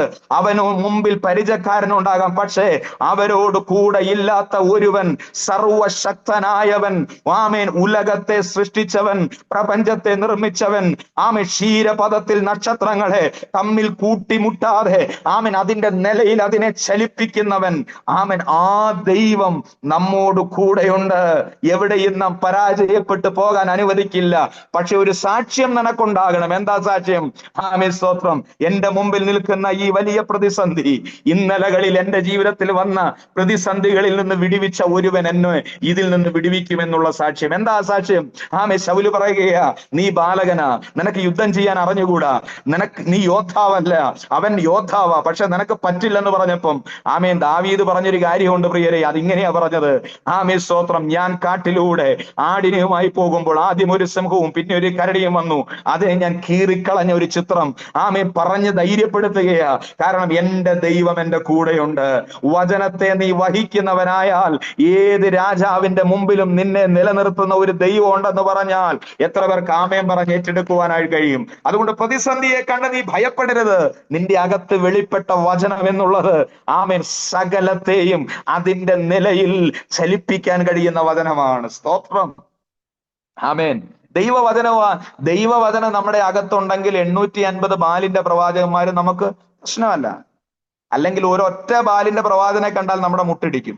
ഇവിടെ 850 പേര് ഉച്ചവരെ നിലവിളിച്ചു, ഉച്ചവരെ പ്രാർത്ഥിച്ചു, തങ്ങളുടെ ശരീരത്തെ മുറിവേൽപ്പിച്ചു, ഒരു വലിയ ഒരു ഉത്സവം അവർ നടത്തി. പക്ഷേ വചനം ഇങ്ങനെ പറയുന്നത്, ബാൽ അവർക്ക് ഉത്തരവരളിയില്ല. അതിനുശേഷം നിങ്ങളൊന്ന് ചിന്തിച്ച്, ഈ വചനവുമായിട്ട് ചേർന്ന് പോകുന്നില്ലെന്ന് എനിക്കറിയാം, പക്ഷെ എന്നാലും ഞാനൊരു കാര്യം നിങ്ങളോട് പറയാം.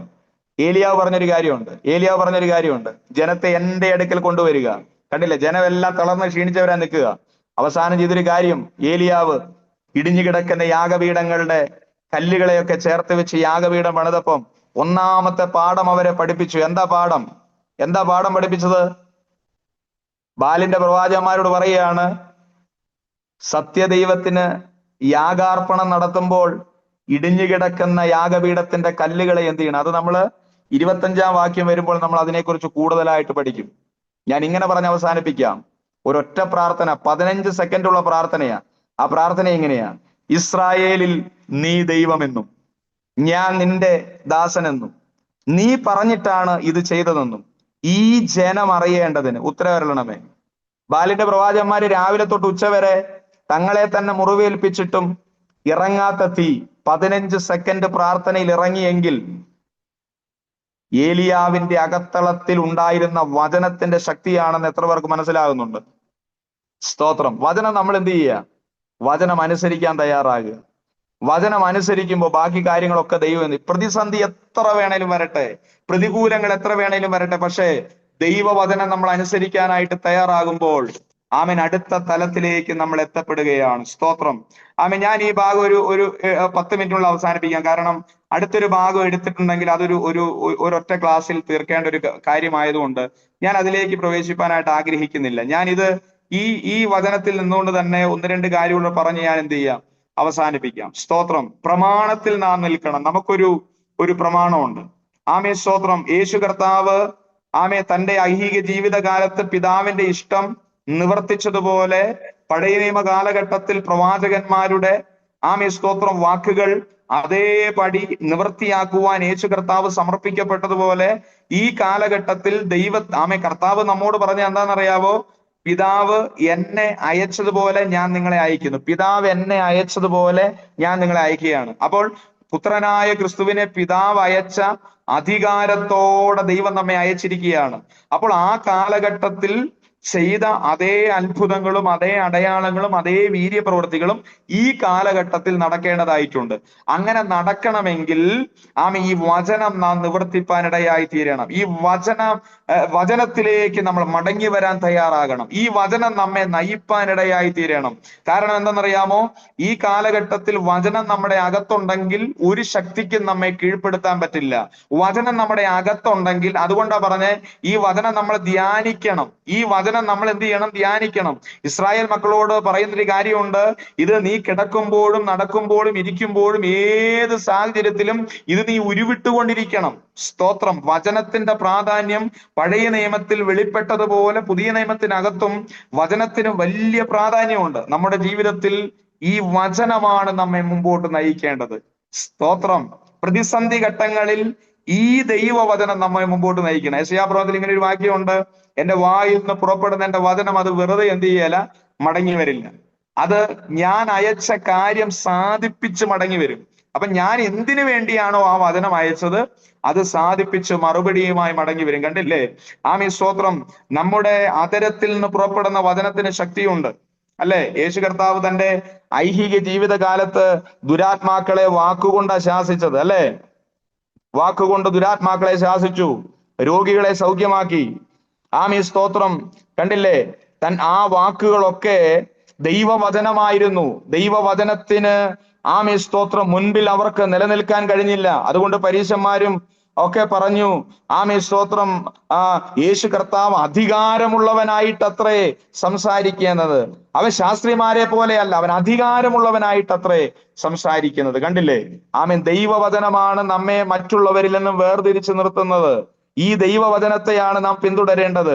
ഈ വചനമാണ് നമ്മുടെ അകത്തളത്തിൽ വെളിപ്പെടേണ്ടത്. ഞാൻ ആദ്യം പറഞ്ഞതുപോലെ ആമീൻ, യേശു കർത്താവിന്റെ ജീവിതത്തിൽ വന്ന ആമീൻ, സ്തോത്രം, പ്രലോഭനങ്ങളുടെ നടുവിലും പ്രകോപനത്തിന്റെ നടുവിലും പരീക്ഷണങ്ങളുടെ നടുവിലും യേശു കർത്താവിനെ തന്റെ ശുശ്രൂഷ പൂർത്തീകരിപ്പാൻ തന്നെ ഒരുക്കിയത് ദൈവത്തിന്റെ വചനമാണ്, അല്ലേ? ആമേൻ. ദൈവവചനമാണ് തന്നെ ആ നിലയിൽ ഒരുക്കിയത് എന്ന് പറഞ്ഞാൽ എത്ര പേർക്ക് ആമേൻ പറയാൻ പറ്റും? നമ്മുടെ ജീവിതത്തിൽ നമ്മെ അടുത്ത തലത്തിൽ എത്തിക്കുന്നതും ഈ ദൈവത്തിന്റെ വചനം തന്നെയാണ്. സ്തോത്രം. ഈ ദൈവത്തിന്റെ വചനത്തിന് മാത്രമേ ഈ കാലഘട്ടത്തിൽ നമ്മെ പണിതെടുക്കാൻ കഴിയത്തുള്ളൂ. ഈ ദൈവത്തിന്റെ വചനത്തിന് മാത്രമേ നമ്മെ ഈ കാലഘട്ടത്തിൽ ശക്തമായ നിലയിൽ നമ്മെ ഉപയോഗിക്കാൻ ഈ ദൈവവചനത്തിലൂടെ മാത്രമേ കഴിയുകയുള്ളൂ എന്ന് പറഞ്ഞാൽ ഈ കാലഘട്ടത്തിൽ ദൈവവചനത്തിന്റെ പ്രാധാന്യം നമ്മൾ മനസ്സിലാക്കണം. സ്തോത്രം. ദൈവവചനം നമ്മൾ വായിച്ച് മറക്കുകയല്ല, അത് ധ്യാനിച്ച് നമ്മുടെ അകത്ത് നാം ഉരുവിട്ടുകൊണ്ടേയിരിക്കണം. പ്രിയരെ, ഈ ദൈവവചനത്തിന്റെ പ്രാധാന്യം തിരിച്ചറിഞ്ഞ് സ്തോത്രം, നാം ഈ വചനം എന്ത് ചെയ്യണം? ഉരുവിട്ടുകൊണ്ടേയിരിക്കണം. ഈ വചനം നമ്മൾ ഉരുവിട്ടുകൊണ്ടേയിരിക്കണം. അതുകൊണ്ടാണ് യേശു കർത്താവ് പറഞ്ഞത് ഇങ്ങനെയാണ്, ആകയാൽ എന്റെ ഈ വചനം കേട്ട് ചെയ്യുന്നവനെല്ലാം പാറമേൽ വീട് പണിത ബുദ്ധിയുള്ള മനുഷ്യനോട് തുല്യനാകുന്നു. കാര്യം എന്താ? വൻമഴ ചൊരിഞ്ഞു, നദികൾ പൊങ്ങി, കാറ്റടിച്ചു, അത് വീടിന്മേൽ അലച്ചു, അത് പാറമേൽ അടിസ്ഥാനമുള്ളതാകയാൽ വീണില്ല. അർത്ഥം എന്താ പ്രിയമുള്ളവരെ? ആകയാൽ ഈ വചനങ്ങളെ കേട്ട് ചെയ്യുന്നവനൊക്കെയും പാറമേൽ വീട് പണിത ബുദ്ധിയുള്ള മനുഷ്യനോട് തുല്യനാകുന്നു. സ്തോത്രം. ഈ ദൈവവചനം കേട്ട് നാം പണിയണം. ഞാനൊരു മർമ്മം നിങ്ങളോട് പറയാം. ഇന്നത്തെ കാലഘട്ടത്തിൽ ദൈവസഭയ്ക്കകത്ത് ദൈവവചനം പങ്കുവെക്കുന്നുണ്ടെങ്കിലും സ്തോത്രം, ഒത്തിരി പേര് കേൾക്കുന്നുണ്ട്. പക്ഷെ നല്ല നിലത്ത് വീണ പോലെ എന്ത് ചെയ്യുന്നില്ല? അത് വളരുന്നില്ല, ഫലം കായ്ക്കുന്നില്ല. പലരും ദൈവവചനം കേൾക്കേണ്ടുന്ന സമയത്ത് അവരുടെ ശ്രദ്ധ സാത്താൻ മാറ്റിക്കളയുകയാണ്. മറ്റു പലതിലും ശ്രദ്ധിച്ച് ദൈവവചനം അവരുടെ അകത്ത് വീഴാതെ വണ്ണം ഒത്തിരി തന്ത്രങ്ങൾ ശത്രു മെനഞ്ഞുകൊണ്ടിരിക്കുകയാണ്. കാരണം ഈ വചനം അകത്തു വന്നാൽ നമ്മൾ പണിയപ്പെടുമെന്ന് ശത്രുവിനറിയാം. ഈ വചനം നമ്മുടെ അകത്ത് വന്നാൽ നമുക്ക് രൂപാന്തരം ഉണ്ടാകുമെന്ന് ദൈവത്തിനറിയാം. ഈ വചനം നമ്മുടെ അകത്ത് വന്നാൽ നമ്മുടെ കുടുംബം അനുഗ്രഹിക്കപ്പെടുമെന്ന് ശത്രുവിന് അറിയാവുന്നത് കൊണ്ട് അത് നമ്മിൽ വീഴാൻ അനുവദിക്കുന്നില്ല എന്നുള്ളതാണ്. തിരിച്ചറിയണം. വൻമഴ ചൊരിഞ്ഞു, കാറ്റടിച്ചു, നദി പൊങ്ങി, പക്ഷേ പാറമേൽ അടിസ്ഥാനമുള്ള ഭവനമായതുകൊണ്ട് അത് വീണുപോയില്ല. പക്ഷെ മറ്റൊരു കാര്യം ഇങ്ങനെ പറയുന്നു, എന്റെ വചനങ്ങളെ കേട്ട് ചെയ്യാത്തവനൊക്കെയും മണലിന്മേൽ വീട് പണിത മനുഷ്യനോട് തുല്യനാകുന്നു. എന്താ? നേരത്തെ പ്രതിസന്ധി ജീവിതത്തിൽ ആഞ്ഞടിച്ചു, മഴ ചൊരിഞ്ഞു, നദികൾ പൊങ്ങി, കാറ്റടിച്ചു, ആ വീടിന്മേൽ അലച്ചു, അത് വീണു, അതിന്റെ വീഴ്ച വലുതായിരുന്നു. സ്തോത്രം. എന്നെ കേൾക്കുന്ന മാതാക്കളെ, പിതാക്കന്മാരെ, സഹോദരങ്ങളെ, സഹോദരിമാരെ, കുഞ്ഞുങ്ങളെ, ഈ കാലഘട്ടത്തിൽ ദൈവവചനത്തെ അടിസ്ഥാനമാക്കി നമ്മുടെ ജീവിതത്തെ നാം ക്രമീകരിക്കുന്നെങ്കിൽ നമ്മെ തകർക്കാൻ ആർക്കും കഴിയില്ല. ദൈവവചനത്തെ അടിസ്ഥാനമാക്കി നമ്മുടെ ജീവിതത്തെ നാം ഒന്ന് കാണുന്നെങ്കിൽ, ഞാൻ നിങ്ങളോട് ചോദിക്കാം, അതോടെ പറഞ്ഞ് അവസാനിപ്പിക്കാം. ഏറ്റവും കൂടുതൽ നമ്മെ ചതിക്കുന്നത് ആരാന്നറിയാവോ? ഏറ്റവും കൂടുതൽ നാം ചതിക്കപ്പെടുന്നത് ആരാണ്? ആമേൻ, സ്തോത്രം. നമ്മെ ചതിക്കുന്നത് ആരാ? ഏറ്റവും കൂടുതൽ നമ്മളെ ചതിക്കുന്നത് ആരാ? നമ്മൾ പറയും ഇന്ന കൊച്ചമ്മയാണ്, ഇന്ന അച്ചായനാണ്, ഇന്ന കുടുംബമാണെന്ന് പറയും. പക്ഷെ ഏറ്റവും കൂടുതൽ നമ്മെ ചതിക്കുന്നത് നമ്മൾ തന്നെയാണ്, അല്ലേ? യാക്കോബിന്റെ ലേഖനത്തിൽ ഒരു വാക്യമുണ്ട്, വചനം കേട്ടിട്ട് തങ്ങളെ തന്നെ ചതിക്കാതെ നമ്മൾ അത് എന്ത് ചെയ്യണം? ചെയ്യുന്നവരായിരിപ്പിനെന്നാ പറഞ്ഞ്. എന്ന് പറഞ്ഞ് ഇത്രയേ ഉള്ളൂ. വചനം കേൾക്കുമ്പോൾ നമ്മൾ പറയും. എങ്ങനാ നമ്മളത് ഏറ്റെടുക്കുന്നത്? എങ്ങനെയാ? ഞാനിപ്പം വചനം പങ്കുവെക്കുമ്പോൾ നിങ്ങൾ ഏറ്റെടുക്കുന്നത് എങ്ങനെയാ? ആമേൻ, അല്ലേ?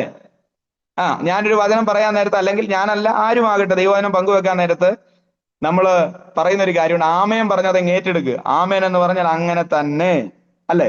ആമേൻ പറഞ്ഞ് നമ്മളത് അങ്ങ് ഏറ്റെടുക്കുക. അപ്പൊ അങ്ങനെ ഏറ്റെടുക്കാൻ നേരത്ത് സത്യം പറഞ്ഞാൽ ആ വചനം നമ്മൾ അങ്ങ് ഏറ്റെടുക്കുക, നമ്മളത് അംഗീകരിക്കുകയാണ്. മനസ്സിലായോ? അപ്പൊ ഇപ്പൊ ഞാൻ പറയുകയാണ്, നിങ്ങളോട് പ്രാർത്ഥിക്കണം, അടുത്തു പോകാതെ പ്രാർത്ഥിക്കണം, തമ്മിൽ തമ്മിൽ സ്നേഹിക്കണം, തമ്മിൽ തമ്മിൽ ഭാരങ്ങളെ ചുമക്കണം. പക്ഷെ ഇത് നിങ്ങൾ ആമേൻ പറഞ്ഞ് ഏറ്റെടുത്തു, സത്യം. പക്ഷേ നിങ്ങൾ സ്നേഹിക്കേണ്ടവരെ കാണുമ്പോൾ സ്നേഹിക്കാതെയും പ്രാർത്ഥനയിൽ മടുപ്പുള്ളവരായി വരികയും തമ്മിൽ തമ്മിൽ ഭാരങ്ങളെ ചുമക്കാതിരിക്കുകയും നിങ്ങൾ ചെയ്യുമ്പോൾ നേരത്തെ പറഞ്ഞ ആമേൻ എവിടെ കിടക്കുന്നുണ്ട്? നമ്മുടെ അകത്ത് കിടക്കുന്നുണ്ട്. പക്ഷേ സഭാപ്രസംഗിയുടെ പുസ്തകത്തിൽ കഴിഞ്ഞ ദിവസം വായിച്ചപ്പോൾ എന്നോട് ഇടപെട്ടൊരു വാക്കാ, സ്തോത്രം. നേർന്നാൽ എന്ത് ചെയ്യണം? നിവർത്തിക്കണം. സ്തോത്രം. നിവർത്തിക്കാൻ കഴിയുന്നില്ലെങ്കിൽ എന്ത് ചെയ്യരുത്? നേരരുത്. അതിന്റെ സിമ്പിൾ വാക്യം അതാ. പക്ഷെ നമ്മുടെ ആ പ്രസംഗത്തിന്റെ ആവേശത്താൽ ആമേൻ പറഞ്ഞ് ഏറ്റെടുക്കുന്ന കാര്യങ്ങൾ നമുക്ക് അനുസരിക്കാൻ പറ്റുന്നില്ലെങ്കിൽ നമ്മൾ നമ്മളെ തന്നെ ചതിക്കുകയാണ്. നമ്മുടെ ആത്മീയ നിലവാരങ്ങൾക്ക്, നമ്മുടെ കുടുംബതലങ്ങൾക്ക്, നമ്മുടെ തലമുറകൾക്ക് നമ്മൾ തന്നെ തടസ്സമായി മാറുകയാണ്. സ്തോത്രം. അപ്പോൾ ഈ ദിവസങ്ങളായി ഞാൻ നിങ്ങളോട് പറയാം, ആമേൻ പറഞ്ഞ് ഏറ്റെടുത്താൽ ആ വചനം നമ്മൾ അനുസരിക്കാനായിട്ട് തയ്യാറാകണം. അല്ലെങ്കിൽ നമ്മൾ ആമേൻ പറയാൻ നിൽക്കരുത്. മനസ്സിലായോ? സ്തോത്രം. ഈ പ്രസംഗത്തിന്റെ ആവേശത്താൽ ആമേൻ പറഞ്ഞ് നമ്മളെ ചതിക്കപ്പെടരുത്. നമ്മളത് അനുസരിക്കാൻ തയ്യാറാകണം. സ്തോത്രം. അതനുസരിക്കുമ്പോഴാണ് അത് നമ്മുടെ ജീവിതത്തിൽ അനുഗ്രഹമായി മാറുന്നത്. അത് നമുക്ക് നല്ല അടിസ്ഥാനമായി മാറുന്നത്. എത്ര മഴ പെയ്താലും, നദി പൊങ്ങിയാലും, കാറ്റടിച്ചാലും ഇളകാതെ നിൽക്കുന്ന കുടുംബമായി, ഇളകാതെ നിൽക്കുന്ന തലമുറയായി, ഇളകാതെ നിൽക്കുന്ന സഭയായി മാറണമെങ്കിൽ ഈ വചനത്തിന്മേൽ അടിസ്ഥാനമിട്ട് പണിയണം. അത് കുടുംബമായിരുന്നാലും ദൈവസഭയായിരുന്നാലും, അല്ലെ? ഇന്ന് വചനത്തിന് പഞ്ഞമില്ല. യൂട്യൂബ് തുറന്നാൽ വചനമാണ്, ഫേസ്ബുക്ക് തുറന്നാൽ വചനമാണ്. ആമേൻ, സ്തോത്രം. എല്ലാം വചനം. വചനം എന്ന് പറഞ്ഞാൽ വചനത്തോട് വചനം. പക്ഷേ വചനം കൂടുതൽ ഉണ്ടെങ്കിലും ആദ്യകാലങ്ങളിൽ ജനം അഭിവൃദ്ധിപ്പെട്ടതുപോലെ ആർക്കും അഭിവൃദ്ധിയിലേക്ക് നയിക്കപ്പെടാൻ പറ്റുന്നില്ല. എന്താ കാര്യം എന്നറിയാവോ? ഇതാ സംഭവം. സ്തോത്രം. വചനം പറയാൻ എല്ലാവർക്കും അറിയാം, പക്ഷെ അതിൽ നിൽക്കാൻ കഴിയുന്നില്ല, അതിൽ ജീവിക്കാൻ പറ്റുന്നില്ല. നമ്മൾ എന്തു പറയുന്നുവോ അത് നമ്മൾ എന്ത് ചെയ്യണം? ഒരു പരിധി വരെ. ഞാനൊരു കാര്യം പറയണം, അപ്പനെ അമ്മേനെ സ്നേഹിക്കണം, മക്കളെ സ്നേഹിക്കണം, കരുതണം. ഇതൊക്കെ പറയാൻ നേരത്ത് ഞാൻ അങ്ങനെ ചെയ്യുന്ന ആളായിരിക്കണം. അല്ലാതെ ഞാൻ എന്ത് ചെയ്ത് പറയരുത്. അങ്ങനെ പറയുമ്പോൾ ഞാൻ എന്നെ തന്നെ ചതിക്കുകയല്ലേ ചെയ്യുന്നത്. എന്റെ മനസാക്ഷിയിൽ ഞാൻ ചെയ്യാത്ത കാര്യം, ഞാൻ അംഗീകരിക്കാത്ത കാര്യം, ഞാൻ അനുകരിക്കാത്ത കാര്യം മറ്റുള്ളവരെ അനുകരിപ്പിക്കാൻ അല്ലെങ്കിൽ അവരെ അതിലേക്ക് നയിക്കാൻ ശ്രമിക്കുമ്പോൾ ഒന്ന് ഞാൻ എന്നെ തന്നെ ചതിക്കുക. രണ്ട് നിലയിലാ ചതി വരുന്നത്. ഒന്ന്, ഞാൻ ചെയ്യാത്ത കാര്യം ഞാൻ പറയുമ്പോൾ ഞാൻ എന്നെ തന്നെ ചതിക്കുക.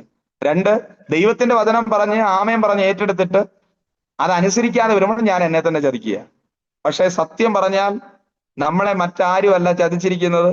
ഇന്നയാളാണ് എന്റെ ഈ തകർച്ചയ്ക്ക് കാരണം ഇന്നയാൾ അത് പറഞ്ഞതുകൊണ്ട്, ഇന്നയാൾ ഇത് പറഞ്ഞുകൊണ്ട്. നോ, അങ്ങനെയൊന്നുമല്ല. ആരും നമ്മുടെ ശത്രുവല്ല.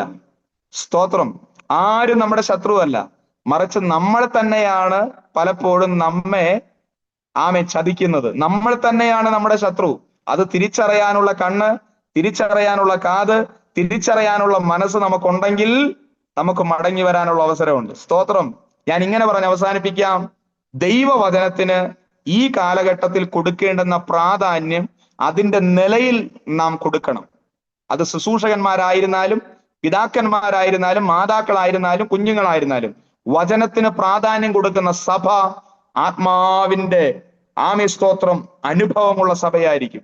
വചനത്തിന് പ്രാധാന്യം കൊടുക്കുന്ന ഭവനം ആത്മാവിനാൽ നിയന്ത്രിക്കപ്പെടുന്ന ഭവനമായിരിക്കും. അതെ വചനത്തിന് പ്രാധാന്യം കൊടുക്കുന്ന വ്യക്തി അവന്റെ ജീവിതത്തിന് മുൻപിൽ അവന് വഴികൾ തുറന്നിട്ടിരിക്കും. അവൻ ഒരു വഴിയും അടയപ്പെടില്ല. അവന്റെ മുമ്പിൽ എത്ര പ്രതിസന്ധി വന്നാലും അതിനെ ജയിക്കാനുള്ള ഒരു ആത്മമണ്ഡലം അവന്റെ ജീവിതത്തിൽ ഉണ്ടാകും. അപ്പോൾ വചനം ഇങ്ങനെ പറയുന്നത്, യേശു കർത്താവ് പറയുകയാണ്, ഞാന് നീക്കുവാനല്ല നിവർത്തിക്കാൻ അത്രേ വന്നത്. യേശു കർത്താവ് തന്റെ ഐഹിക ജീവിതകാലത്ത് തന്റെ ഓരോ പ്രവൃത്തികൾ കഴിയുമ്പോഴും താൻ ഇങ്ങനെ പറഞ്ഞു, ഞാൻ ഇങ്ങനെ ഇത് ചെയ്യുകയിൽ യെശയ്യാ പ്രവചനത്തിൽ എഴുതിയിരിക്കുന്നത് പോലെ നിവൃത്തിയാകുവാൻ ഇടവന്നു. താൻ വചനത്തിനകത്ത് എഴുതിയിരിക്കുന്നത് ചെയ്തപ്പോഴാണ് അത് നിവൃത്തിയായത്. നമ്മുടെ ജീവിതത്തിലും ദൈവവചനത്തിനകത്ത് എഴുതിയിരിക്കുന്നത് നാം ചെയ്യുമ്പോൾ നാം ദൈവത്തെ പ്രസാദിപ്പിക്കുകയാണ്. ഈ വചനങ്ങളാൽ സർവശക്തനായ ദൈവം നമ്മെ അനുഗ്രഹിക്കും.